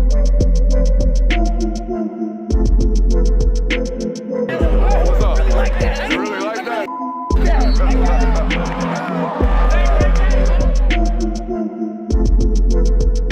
Let's shut up and grind some tape.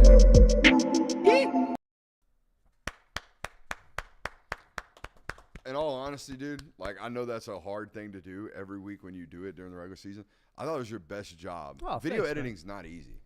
Of I'm all just- the things we do around here, that's the most painstaking to me. I'm shocked you watched us play golf. Yeah, I was just say making the Diddy counter was more fun than watching the golf. So that's unfortunate. it is what it is. It's not you guys. I'm not a golfer, man. Don't enjoy the golf stuff. They were good takes, though. They were good takes. We all had solid takes. I agree with the rankings. I think that Georgia, Ohio State, Texas are kind of those three that you could really, really hammer down saying the number one job. But the golf part, I didn't love. So Chat saying audio's loaded. I can't turn it up anymore on Streamlabs, so I can try turning it up. I don't want to mess with the board. Maybe we just need to be more vocal tonight. I have heard some people say that we're just a little more, I don't know, just laid back today. That might be it. Was it the pre-show gummy for you or something? Pre-show gummy. Yeah, pre-show Whoa, gummy. No. False allegations. Only gummers. Dude, we have a Only gummers. Only gummies I like are Welshes. Hell yeah. Those are the got- only gummies I You like the ones with the burst in the middle? No, The I just like Gushers? classics. OGs? OG blue packet. Scooby Doo gummies. Ooh. Until they changed the Scooby Doo gummy. Yeah, when they changed the Scooby to non-blue, When Yeah. did they it do wasn't that? hitting. Oh. Bro, yeah, you ain't had Scooby-Doo snacks. He's too healthy for Scooby-Doo snacks nowadays. Scooby-Doo snacks nowadays no longer have the bright blue Scooby-Doo. No, it looks Was like there- the rest of them. Yeah, it's a standard blue Scooby. Why the hell did they do that? I don't know. They cut back on dye. All these reasons, like the same reasons Zaxby sauce don't hit like it did. Amen. It's got to be a financial decision. Somebody's cutting corners, costing me my blue Scoob. I gotta be honest. I haven't noticed a change in Zach sauce that much, but I trust you. I believe you. I'm telling you, 5 years ago, Zach sauce hitting different. And my fellow fats in the chat will let me know that. It's I think fast food in general 5 years ago probably hitting different. apparently they prices lost were hitting. anchovies, which you think would make it go up in my book, but I guess that gave it that tang. I that mean, like- tart that is missing. Anchovies are in a lot. Like, they're in Caesar salad because, like, the emulsion of it all. Yeah. It's good. They ain't in my Caesar salad. I'll tell you that much. If you eat Oh, Caesar, choves? they are, brother. No, they're not. Oh, See- brother. brother, They are. I No. have news, J. Will. Do you know what Caesar dressing is made out of? I'm talking about like when you think of anchovies. Oh you're no, thinking I'm of- not putting fish in my. But what Caesar I'm saying salad. is like there's some places where if you order a Caesar salad, they put the actual anchovy in your salad. I've never been in an establishment that did that. Yeah, that's what I'm saying. It can be in the sauce. It can get lost in the sauce. You've I'm also cool with never that. watched Parks and Rec either. So, that's. I've seen episodes. yeah. I have never seen Parks and Rec. There's There's a a lot. guy that actually does that, by the way, in Parks and Rec. Puts whole ass anchovies on his Caesars. Yeah, no, Yeah. I can't do that. I'm fine if you want to put it in the sauce. See? Chat's hitting. We lingered long enough for Chat to confirm my theories. Zach sauce ain't hitting like it did. I trust you. I just haven't. You personally should. On noticed. any food related item, you should trust me. I haven't personally noticed that. So, Mm. J. Will in that trash panda dining. Dang. I think I got pretty good food taste. What were we talking about? We haven't really Food. started talking about anything, to be Welcome honest. into the local hour. We got a loaded one for you. Who are the biggest targets left remaining for the University of Georgia? We're going to talk about that. Targets that I feel good about. We're going to watch some tape tonight. Players under the most pressure. Is this the most doubted Kirby Smart football team to date? If so, is the skepticism warranted? We got nostalgic tape tonight. We're going to hit them wheels, though. Topics. What do y'all want to start with tonight? Let's just get it right out of the way. Spin the wheel real quick. Oh. Starting it off with a wheel spin. Nothing like a good wheel spin. You know what we need to invest in? A physical wheel. We can do that. That is a much more satisfying sound, Wouldn't I it? will say. Can we change the audio on this to make it go? Not sure that we can. I do not know. We should. Looks like we got our trivia question. Oh, man. I thought we were going to name a Bulldog. All right. Name the first and last Bulldogs to score touchdowns in the 2024 season. So the first touchdown scored and the last touchdown scored. First touchdown, Cash Jones. No. First one is hard to think about. It's a long time ago. Last one, Cash Jones.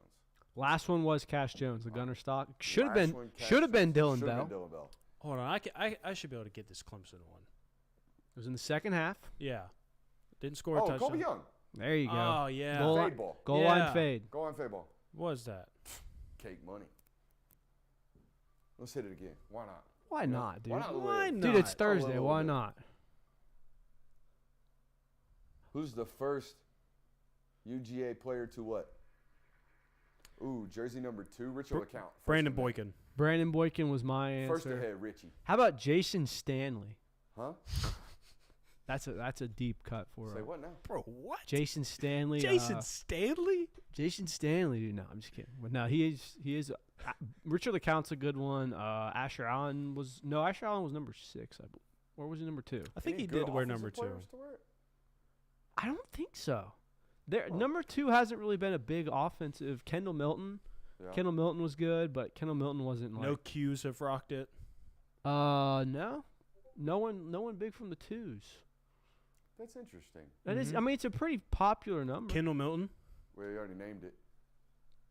It is interesting how certain numbers for certain schools have more lore. Like the number 3 at Georgia is like Yeah. very special. Sacred ground. Todd Gurley, Roquan, I mean, apart from Caleb Downs, like who's a great Johnny Manziel? Who's a great 2?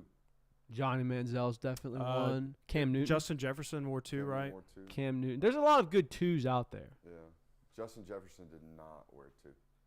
Justin Jefferson was. They wore 1 and yeah, he did wear 2 at Yeah. LSU. You're right. Yeah. And then there was one of the Bama wide receivers wore number 2, didn't they? I feel like they did. That's so interesting. Why doesn't Georgia have a dude wearing 2? Who's wearing 2 this year? Let's take a look. I don't think it's. Mondo wore 2 last year, Mm-hmm. and no offensive players wore 2 last year. None of note, at least. No. That no is an one wore interest- 2 that at is all. an- Offensively all year last year. No one wore 2. That is an interesting theory that we just stumbled on. Is the number 2 cursed offensively? for Make Georgia? 2 great again. Oh, Zion Branch. Wearing it defensively this year. He's wearing it this year's number. And Oh, he looks no- good in 2. No, does. oh, well, no, never mind. You would have had one Nitro Tuggle wearing number 2. Yeah, Nitro Mm. Tugs rock the dudes. All right, this goes into the This goes into the number 2 offensively is cursed number category. Oh, This could be interesting. Ooh. Maybe Jared Curtis will do it. he rock deuce? Yeah, he does. Maybe he'll be the one to do it. He better be. Yeah, He better be or Mike Bobo is fired. Brooks, he's fired before he even gets here. You're right. You're right. You're right. Guy sucks. It's interesting. We've stumbled upon some numbers theories lately. Yeah, we have. No one sucks that wears number 1. Number 2 is there's no offensive players that are good for People Georgia. got it wrong with number 0. Very true. This is the new scouting theory. We do know the lab mic's low. I will agree on that. Yeah, The lav mics are low because you get which- animated on the film studies. That's true. and that cracks and popples when you get. So go ahead and crank it up because we're going to go back to the board at some point. Do you know which one that is? Give me Yeah, a just second. start I'll let you turning know. knobs. We can do sound checks right now. This is a great angle from the camera. Mic check 1, 2. Wait, shake the golf club real quick, Brooks. Hey, yo. Mic check 1, 2, 1, 2. Did you find it? I think it's 5. I thought it was 3. Well, this is the other microphone. So now 2 should be lighting up. It is 5. See? I know my own show. I know my own gear. I wish I could get a camera on this. I mean, he's definitely going to hit that cable that makes it freeze. There's no doubt. No, we're still up. Attaboy. Ye of little faith. Still going. Now I got to get up. Oh, no. You've hit that age? Dude, so, hey, hold on. I'm glad you brought this up. I asked this question at a family event this last weekend to an uncle of mine. I said, I made that noise getting up out of a chair. I looked at my uncle and said, hey, what age did that start for you? And he looked at me like he ain't never made that noise in his life. Some people are lucky. Well, I'm also Not this guy. I'm also a little He sore worked on from oil rigs for yesterday. 30 years. Ain't no way. Maybe he's just tougher than you. You're right. Maybe he's better. You're right. Definitely tough. You're sore from golf? Yeah, my Yeah. core's a little sore. It's understandable. Why are you looking at me like that? I mean, he did take copious amounts of hacks. Bad hacks. Yeah. Look, I Yeah. try to tell you, got to let the club work, baby. Got to let the club work. I was trying. The club was working you.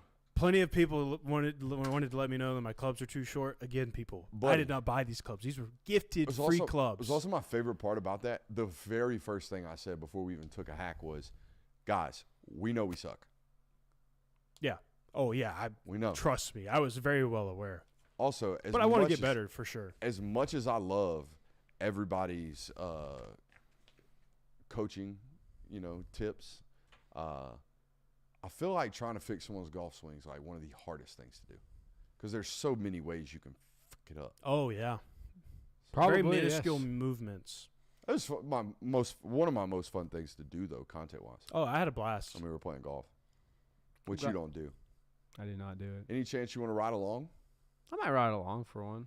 Just stand in the back of the golf cart and dip your head in and go, I really think Texas should have been 3 and Ohio State should have been 2. Yeah, I mean, third wheeling on a golf trip sounds pretty awful, but maybe if But it's work. yeah, I'm on working. Biggest targets remaining. Let's talk about this in all seriousness. We've gone through class projections. What are they up to? 11 now or 12? 11. They're up to 11 I now. believe it's Or 11. was it? 11 Wasn't it commits in 12 with 2026? I thought it Justice Fitzpatrick? Oh, you're right. I thought it's Yesterday, 12 I now. think it might It's have 12. So they're up to 12 commits. I am under the impression that they're going to take somewhere between 20 to 24 players. I don't think it's a 28-player class. To be honest with you, I don't know how many of those classes we're going to have anymore because we are eventually going to go to 105. So if I have 5 years worth of rosters taking 28 guys every year, it's way too many players. So I think the number of high school players, even for programs like Georgia that mainly recruit high school players and then take 4 or 5 annual transfers, programs like that are going to take slightly fewer players every year, in my opinion, based off of what the projections are moving forward. Not to mention, if you're going to recruit at a really, really high level, you're not going to sign 30 guys because some of those top-level players are going to cost a lot of money, okay, just like is the case for Georgia in this class. So, biggest blue-chip prospects remaining. Let's start with Caden Prothro and where things are with the University of Georgia. As you know, or if you don't, he's a tight end out of Bowden, Georgia, that will probably, I think, start his career at wide receiver and then make his way in if he doesn't survive outside. What are you guys' thoughts on 6'6", 205-pound wide receivers? They are definitely X's, and they are not a dime a dozen. They're rarities, but I think it's worth trying out for that reason of you. Is you it don't- though? Because my thing, like you just mentioned, how many success stories are there? there's not a ton. And How many guys have done this at a 5-star rate? And the ones that are successful are like, oh my God, once in a generation. Like, what was Megatron, 6'5"? He's not even this big and this long.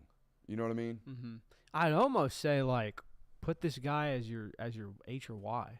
Yeah, I'm move just- tight end. Make him a move tight end. Yeah.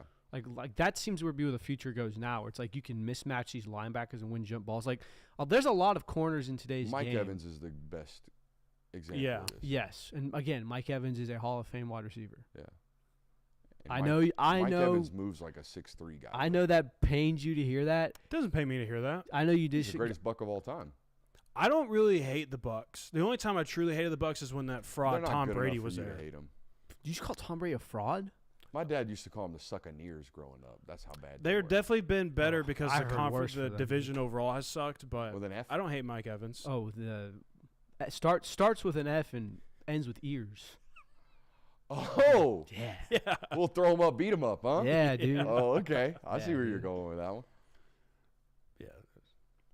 I mean, going back to the pro throw conversation, it's kind of hard because I was going to say the tight end room is going to be a little crowded when he gets there to find playing time, but that X isn't going to be any different. I know that you could have Noah Thomas and Colby Young off the roster at that point, but the way you've recruited wide receivers, and odds are you're probably going to take another one next year, how you do things typically at Georgia. I mean, I don't know. I think it really depends on what they think about him. I'll say this, and you agree, and perhaps he is both of these, but I feel like it's always better to have a skill mismatch as opposed to a size mismatch. Yeah. So Yeah. that's why I'd lean with And that. what you're talking about is using his in a slot or extended tight end. He becomes a mismatch against nickels, and he becomes a mismatch against safeties and linebackers. Mm-hmm. Outside at corner, all he has is size. Mm-hmm. If he can't separate. Correct. Which I don't know if he will be able to. You know what I mean? Right. Like, I don't think this is Noah Thomas. Because Noah Thomas, if you looked at him in high school, first of all, sub-11 second 100-meter runner. Second of all, very slender shoulders, Mm-hmm. okay, very slender hips. It was very obvious this kid's not going to be 230 pounds. Nope. Caden Prothor is already 220, already 215. Yeah. You know what I mean? Like, he's going to be 235 pounds unless he just doesn't grow anymore, which I don't think is going to happen. So I think he's a move tight end, which, all that being said, it's a great spot to do it at the University of Georgia. What's the chuckle? I don't think we can talk about that one. Members of the chat are showing their age. That's all I'll say. You think Wes Johnson could get him on the baseball diamond for a few? Does he play baseball well? I believe he plays. I don't know if he plays well. I know he played baseball this past year, though. I've seen the cut. Wasn't actually being serious. Yeah. Kirby would never allow it anyways. Hey, they got Shohei, though. Yeah, they did. Georgia baseball got Shohei Ohtani. You heard it here first. Kenny Irashawa. One more time. Kenny Irashawa. Kenny Iroshawa. Mm-hmm. Shohei. Seattle U. Iro Shohei. Not bad. I think he's more Ichiro, but can pitch. But What that's if I what told makes you him that? Shohei. I know, but That'll be fun. I'm excited for it. Who's the next target? No, I was going to wrap up Caden Prothor. I think they feel really, really good about where they're at there. We talked about him in the National Hour.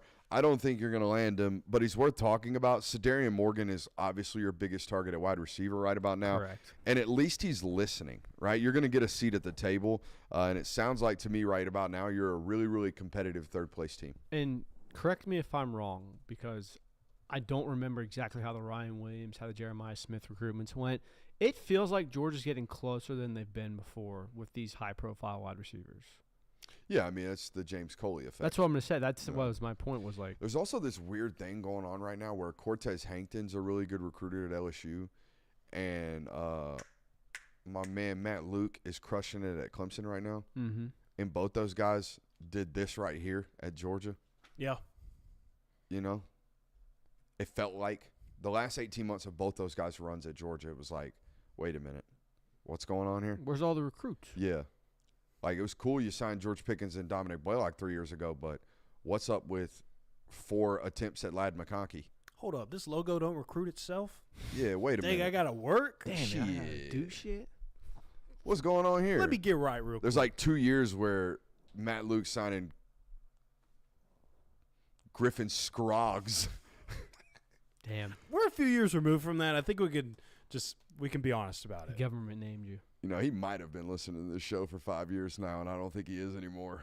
Let's just use him as a butt of a He joke. actually just closed out the YouTube app. Yes, he did. Sorry, Griffin. Going to play a lot at App State, though, this year.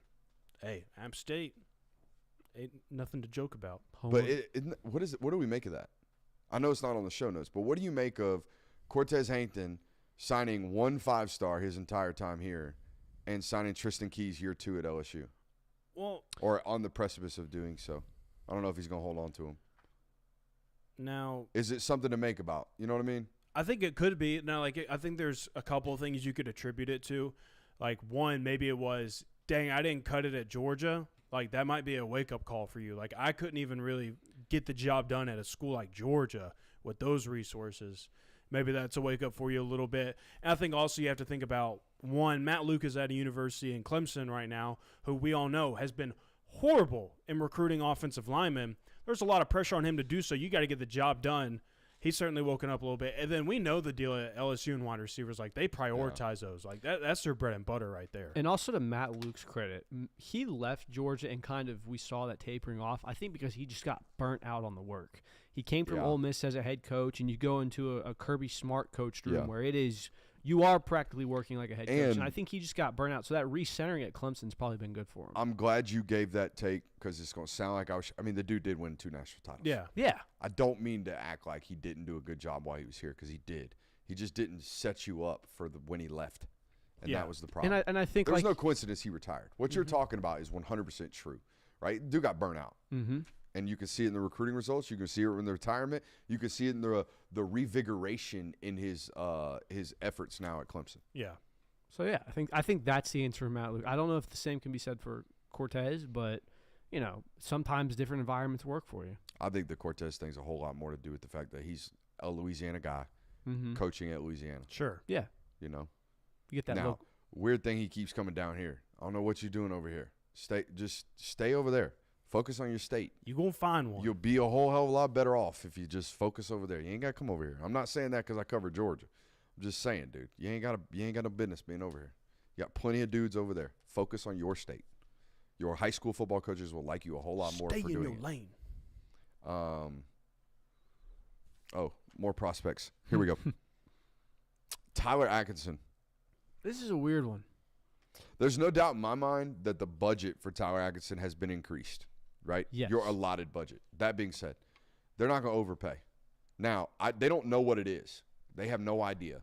I think everyone assumes it's going to be a big number. Mm-hmm. Everyone that I talk to in the recruiting industry tells me it's going to be a big number. All the coaches I speak to say it's going to be a big number, but none of them know the number. So I think they're just assuming this is a great player who they think is going to cost a lot of money. Mm-hmm. I do know that it seems to me that Ohio State has, like I've said on this network for weeks now, has really, really prioritized Tyler Atkinson. Yes. And that's fearful, okay? That is worrisome. That being said, I think that kid wants to play at Georgia. And why wouldn't you? Mm-hmm. I know James Laurinaitis is great. I'm sure he's a great recruiter. But Glenn Schumann and Kirby Smart have been prioritizing and working on Tyler Atkinson since he was 14 years old. Who's the last 5-star linebacker or first-round draft pick that Ohio State's produced at linebacker position? Like, done the 5-star, go to first round? Doesn't have to be a 5-star. I don't even know when the last first-round draft pick. Oh, no, Shazier. Ryan Shazier was a first-rounder, wasn't he? I mean, Ryan Shazier has since played multiple years in the NFL and retired. That's got to be it, though, right? See, this is what we need AI for. Or just we do need Google. AI. It would be so clutch. We need to pray to the AI. And he or she would only have to talk they for like 30 seconds. They would Let's not gender. You're right. We're not genderizing the AI. But if they were here, we'd just say, "Hey, AI, when was the last time a first-round linebacker got drafted from Ohio State?" And he'd say, "Brooks is right, like always. Ryan Shazier." But again, or when was the last time a Ohio State linebacker won the Butkus Award? Shazier.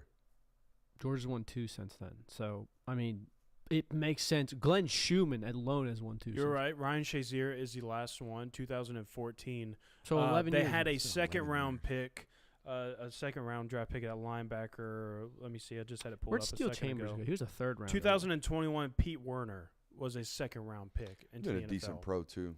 So, but, I mean, it's not a whole lot of linebackers that come out of Ohio State. Which nowadays, that sounds like, or used to, that's a big-time negative. Nowadays, it's a reason for your coaching staff to invest heavily into landing that guy. Mm-hmm. You know what I mean? Right. Kind of like a barrier breaker. No different than Georgia. I feel like prioritized defensive line and edge rusher and wide receiver over the last 5 years because they kept getting counter-recruited at it. Mm-hmm. I mean, y'all do know that there was a time period from 2012 to 2022 where Georgia didn't have a defensive lineman drafted? Yes. Drafted. I know it because it was put into many articles. And now they've gone, 4 years in a row of having a first-rounder? Yeah. No. 3-year first-rounder. 3. Are we counting edges? Then yes. Yeah, Okay, we are. then yeah. That's nuts. They could have this happen at Ohio State with the linebacker position. For sure. Especially if they land. I don't think they're going to land both, but Xavier Griffin was on campus this weekend. There is a growing suspicion at Georgia that he might just say, "I don't care about money." I want to play here. But honestly, it sounds more hopeful when I talk to them about that. I mean, Bro, you're hoping that happens, and I hope for it for you too because I want to cover the kid.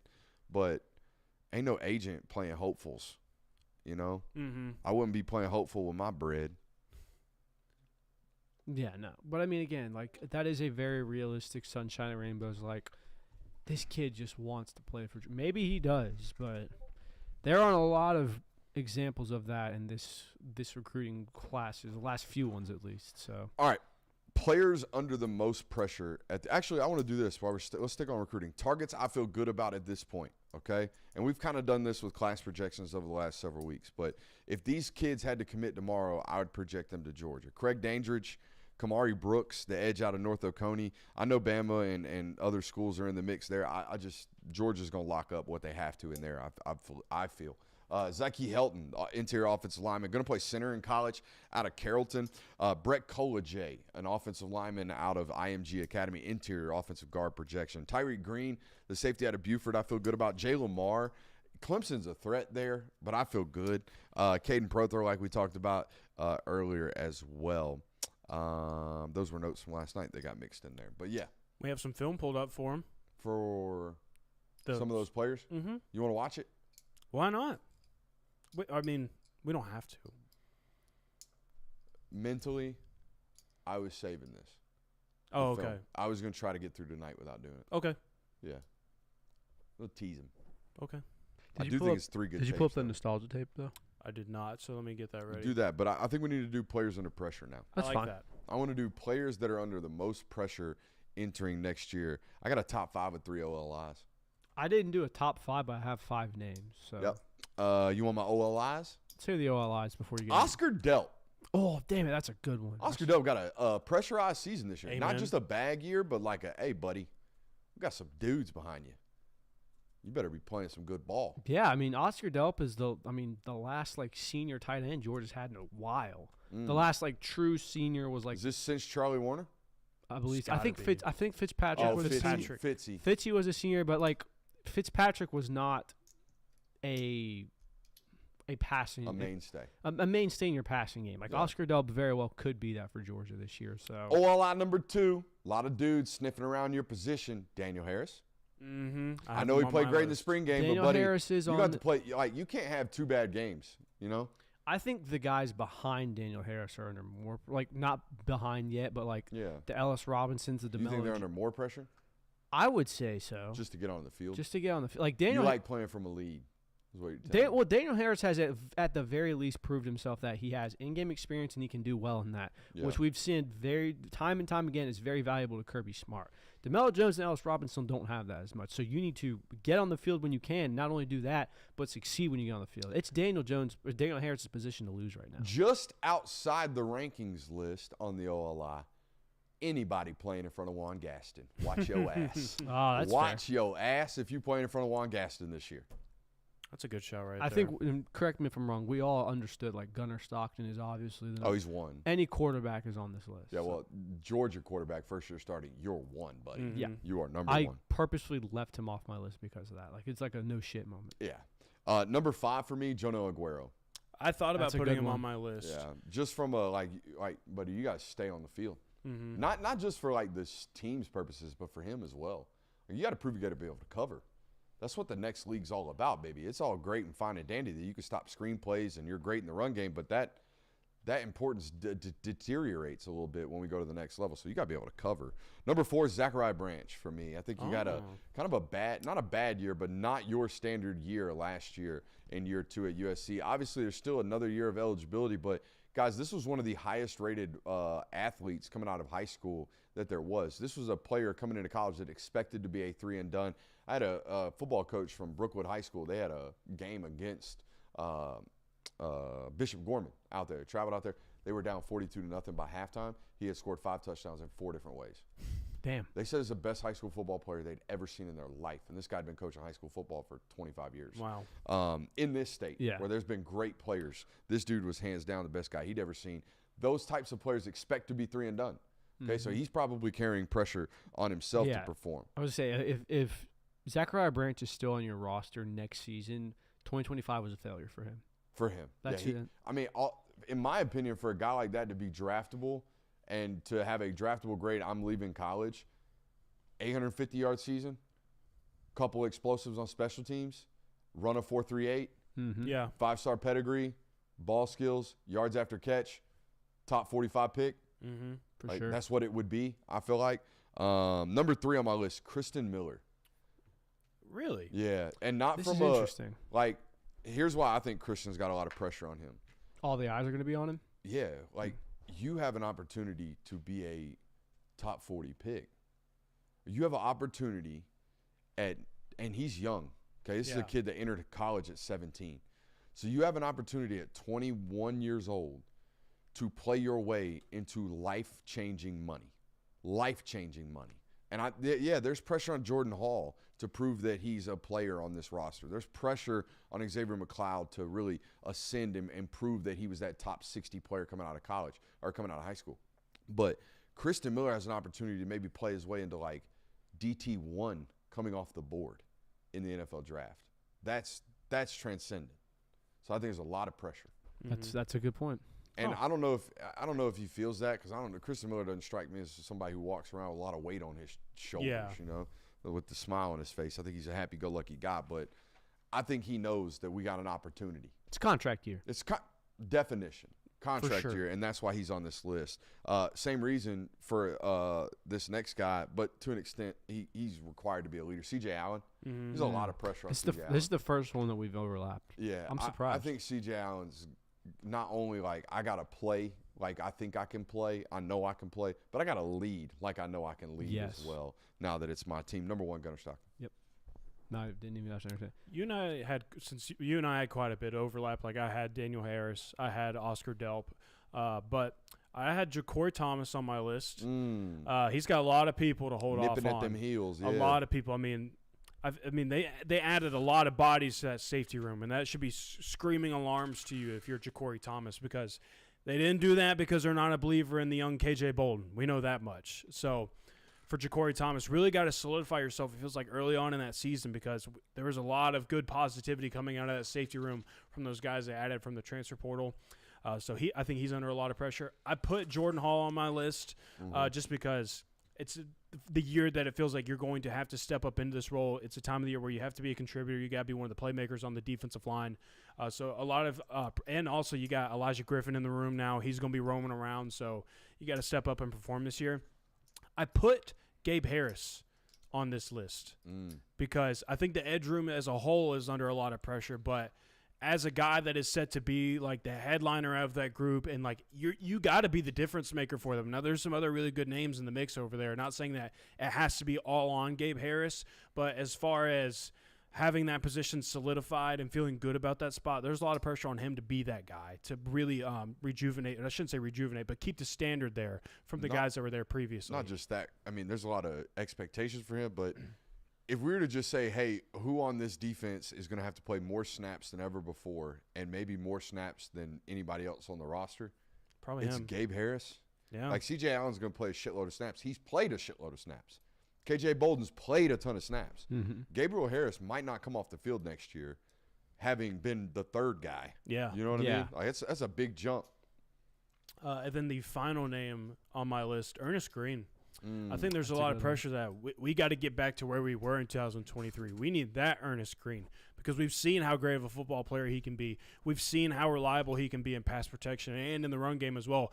As a left tackle for Georgia, I know last year left a bad taste in a lot of people's mouths, and I'm sure it did for him as well. I'm sure that Ernest Green knows that he didn't play up to his own standard, and I think there's a lot of pressure on him to make sure that he can get back to that and kind of re-inspire his own draft stock a little bit. Because I think if he does that, then I think there's a lot of value in drafting a guy like Ernest Green. I like those. I'm surprised that I didn't overlap with you guys. C.J. Allen, obviously, I think is one that we all agree with is under a lot of pressure this year.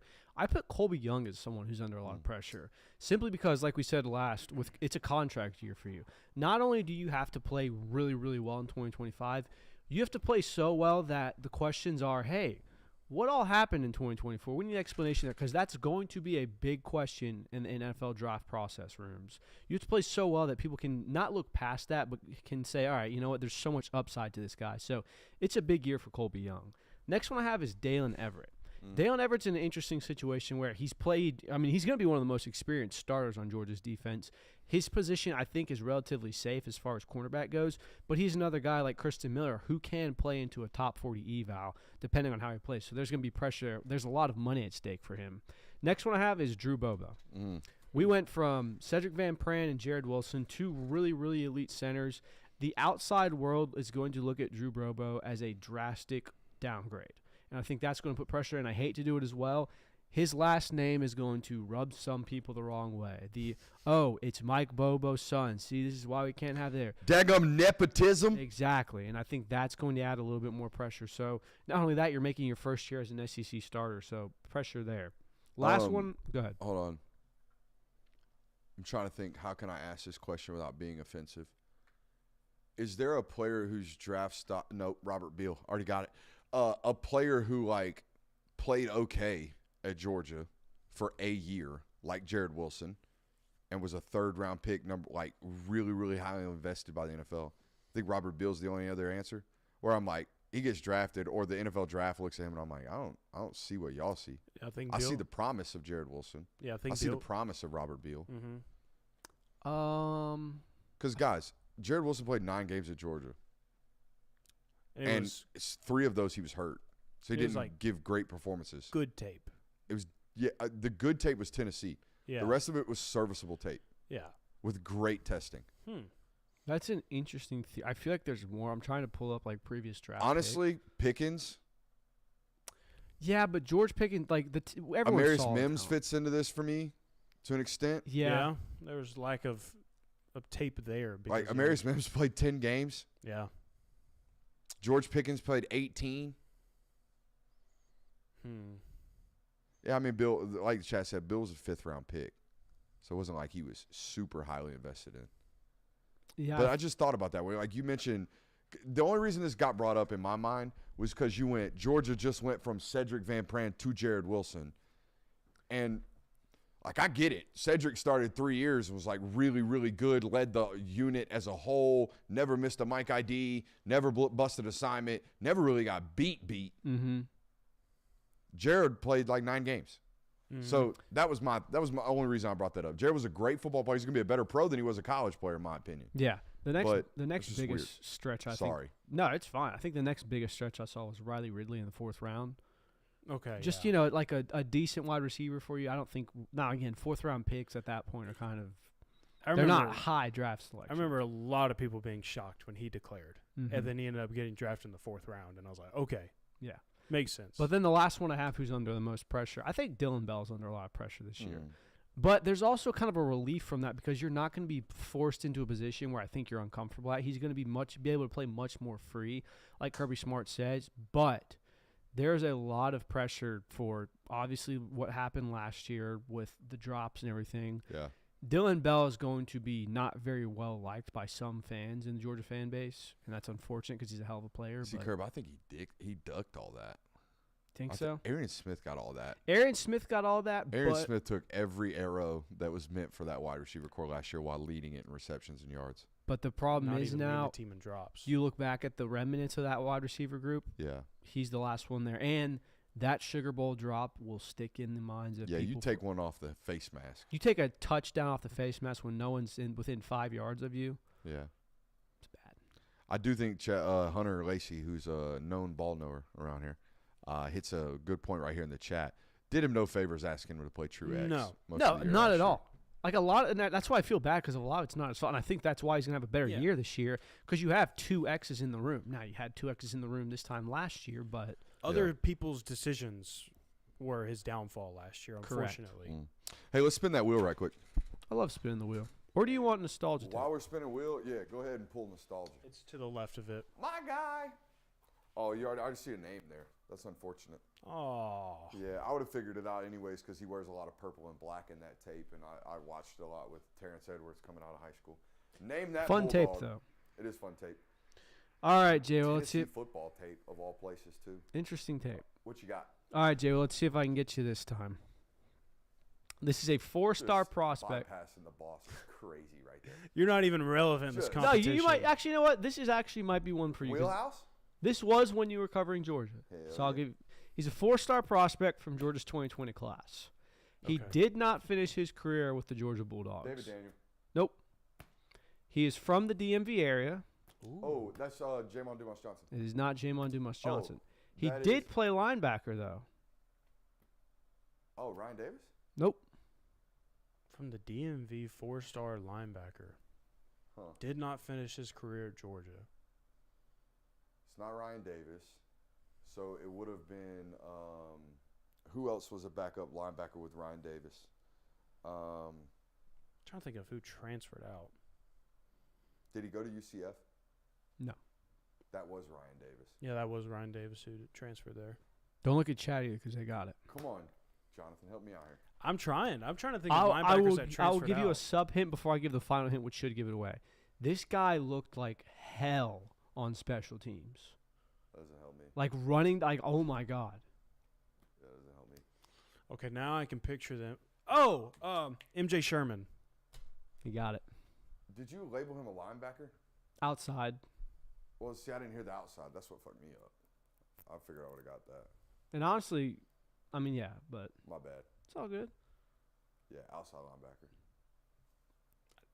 As soon as you said special teams, I started picturing the player. That was a miss on me. In the industry. It was a miss on me. Dude, I saw him running down special teams in 2021. I was like, that guy's going to be an animal in 2 years. I saw him in person and realized what the issue was. What is it? Not very big.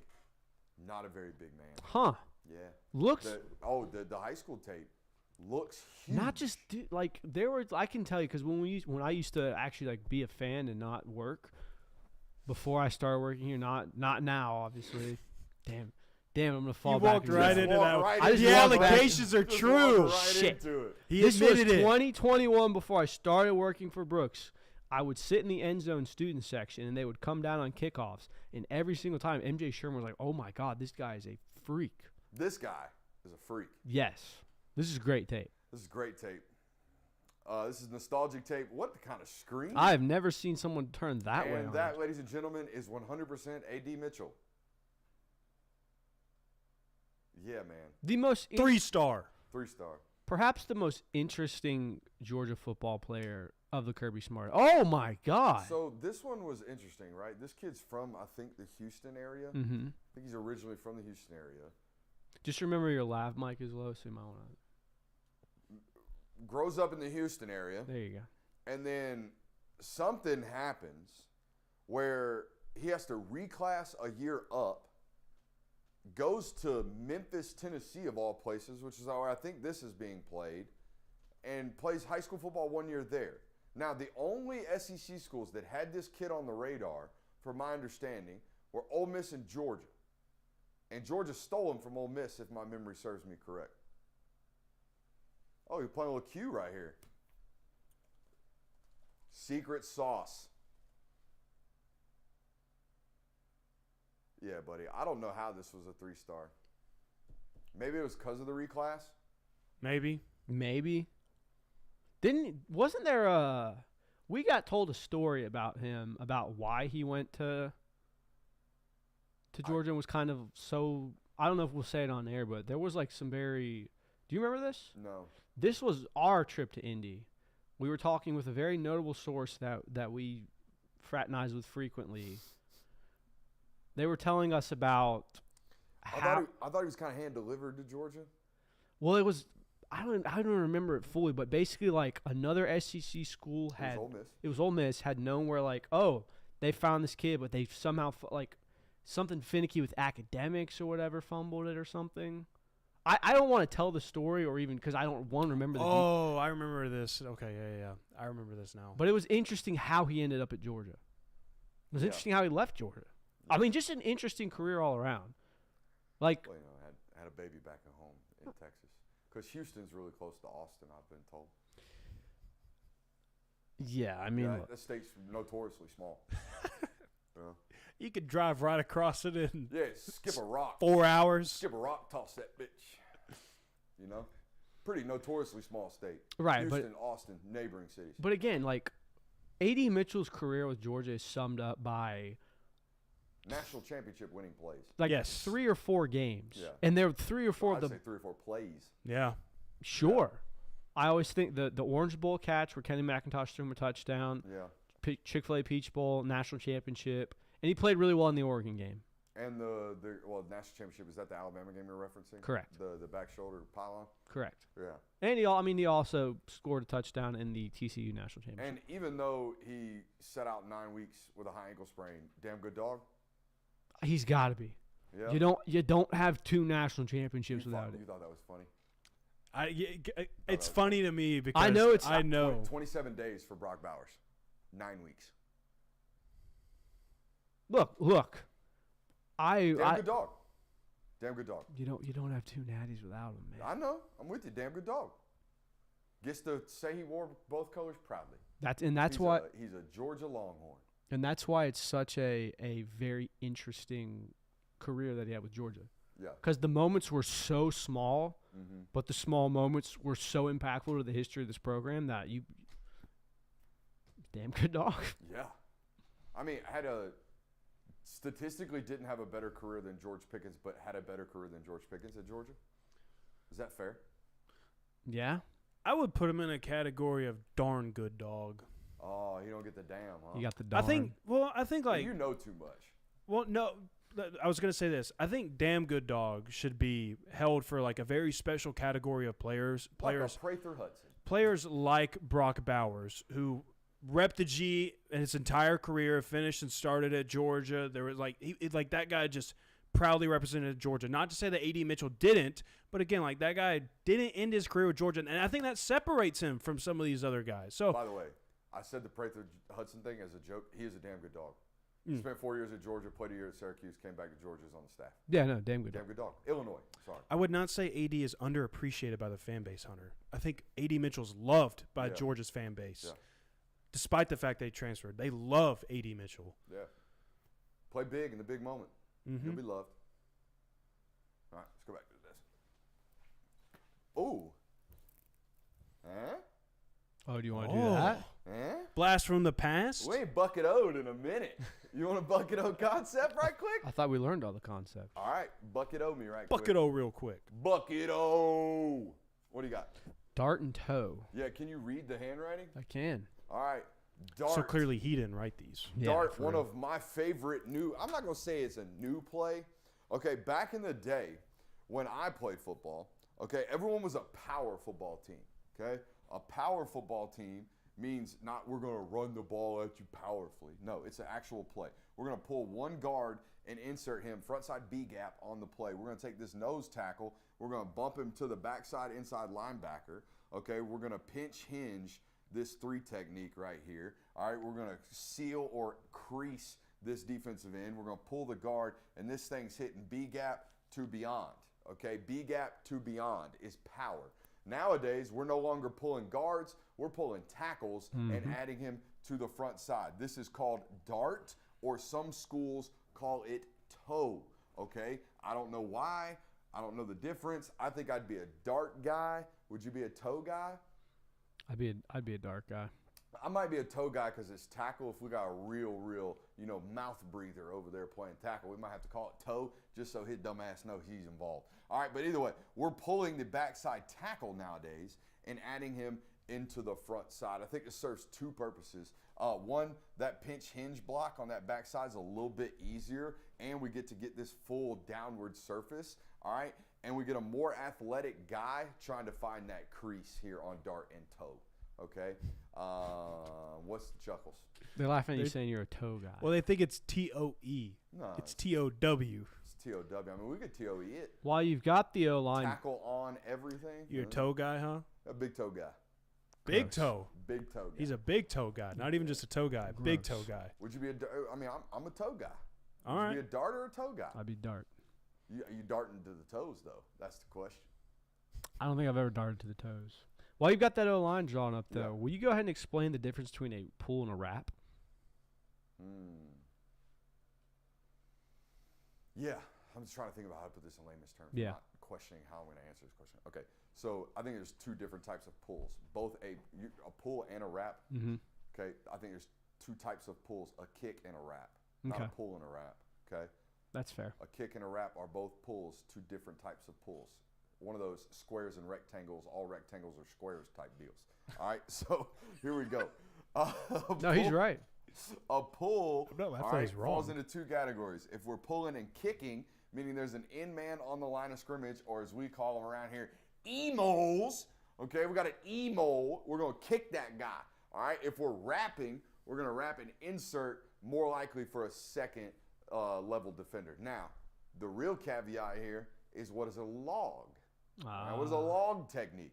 A log technique is when we got ends that are really, really crashing hard, right? They're turning and spilling, or they're wrong arming you, all right, whatever terminology your coach chooses to use. We're going to use that offensive guard. We're going to say, hey, this time we're going to log him.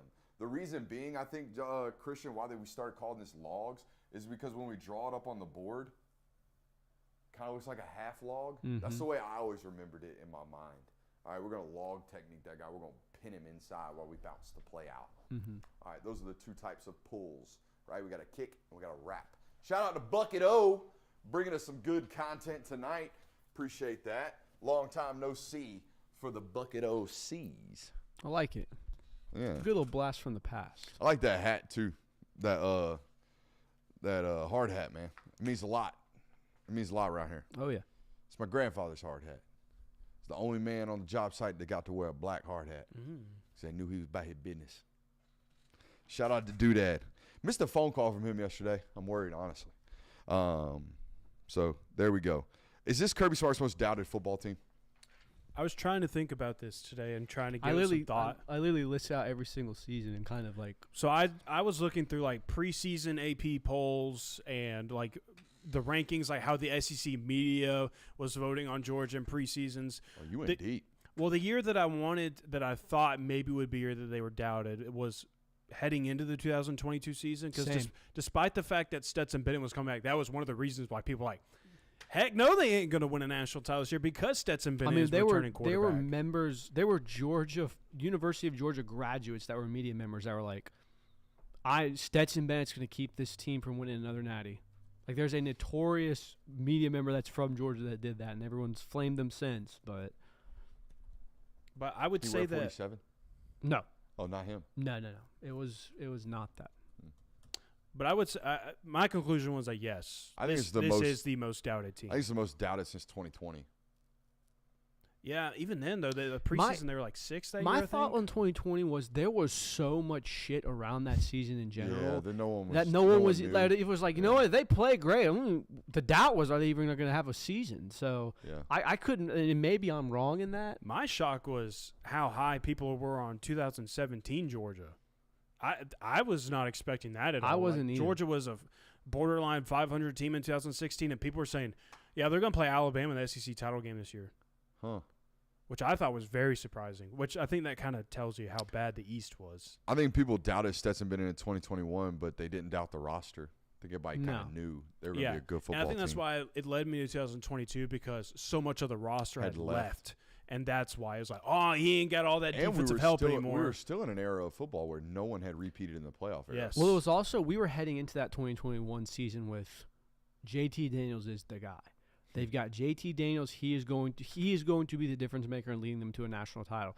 And then they went out and beat Clemson the way they did. And everyone was like, this defense is so good. They don't even need a JT Daniels. All right, new rule on this channel. If we catch a quarterback wearing a sweater vest in Athens or a turtleneck sweater in Athens in July, we're bailing. At least on that player. There's no situational awareness. You know what I mean? None. I don't hate a turtleneck. I mean, a turtleneck in July is crazy. With a pea coat on top. I don't know. The Rock looked kind of good in it. Rocking blue jeans? I'm not gonna steer away from someone because of their fashion or accessory choices. Like, it's very woke. Chat does not remember turtleneck JT Daniels. They don't, do they? That photo went viral. That photo was it was the most insane stylistic choice willing choice I've seen made in a recent memory. Yeah, it was. Buddy was rocking full blown black turtleneck, blue jeans, and a pea coat in July. Yeah, this was summertime JT. Insanity. Mama catcher. It was a little too loud for the mic over there, brother. I'm sorry. That's a real deep cut. That's like only Patreon deep cut. Yeah, those that's like JT Daniels startup jokes. Discord. Yes. watch him. Yeah. Yeah. But That's no, a I deep do. I cut. do think it's the most doubted Georgia team, but it also makes sense as to why it is. This is sorry to cut you off. I was gonna say, good. To me, this is the most doubted Georgia football team, not just because they're doubting the quarterback. It's the first time they're doubting both the quarterback and the roster. Mm-hmm. When I listen to national voices talk about Georgia now, everybody's like, oh, they just don't have the dudes that they used to, and I don't like the quarterback, or I'm not bullish on the quarterback. You It's- feel the same? Yes, but it's the first time in 4 seasons that the Georgia Bulldogs haven't looked like an indestructible force. Mm. They were that way in 21. They were that way in 22. They were that way in 23, even though they lost to Bama and didn't make the playoff. There are people that to this day that say, if Georgia was in that playoff, they're national champions in 2023. 2024 was far from that. So the reality is you had such a high that the drop-off is now, people are like, I'm scared of Georgia. I'm bullish on them. Mm-hmm. So it makes sense to me as to why they're the most doubted. Yeah, and I think one of the only reasons why people were as high as they were, I shouldn't say one of the only reasons, but there were a couple of reasons why people were still really high on Georgia going into last year. And it was all because everybody was projecting Carson Beck to be the first overall draft pick.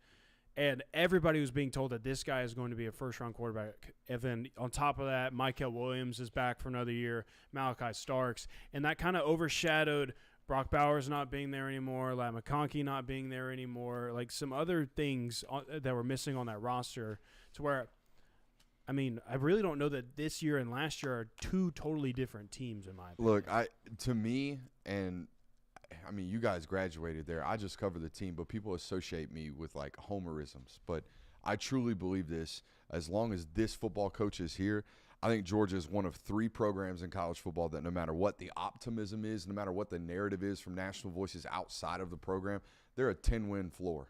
That's what they are. Regular season 10-win floor. Anything other than that is a shortcoming.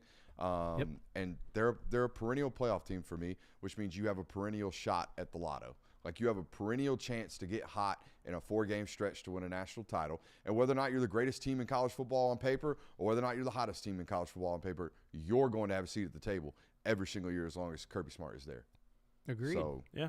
I don't think there's – if you are a Georgia fan, you can get mad all you want about people not believing in your football team, but they're not believing in your football team at the rate of we think you're the 9th best team in college football, which means you're still in the college football playoff, which means if you're the most healthy and hot team then you might have a chance to win a national title. Yeah, and I think that's something that we've kind of all not gone to let go to the wayside, but forgotten that every projection, everyone that is down on Georgia, everyone's talking about, I don't think they're going to be that good this year. I think this is going to be another down year for Georgia. Has the dynasty ended? Is Kirby Smart losing his touch? They're all within the top 10 still. Yeah. They're still a playoff team, and like we saw last year, you cannot be a top 10 football team and go into the playoff and wreak havoc and win it all. And I don't think this is an asinine statement. If their quarterback were 6'4", you'd be a top 5 football team. Oh, yeah. You know? If he had the same throwing motion but were 6'4", people would be like, oh, he's going to run for 800 yards this year. You watch. Mm-hmm. So it's weird how those kind of things happen. I had something I was going to talk about at the end of this. Maybe not. Must have I don't not know. been important. No, it was something interesting. Nope. We'll call it that. Lost it. Yep. CTE. Bummer. Football brain done got me. It does happen. Yep. Appreciate you guys for being here. Make sure you hit that thumbs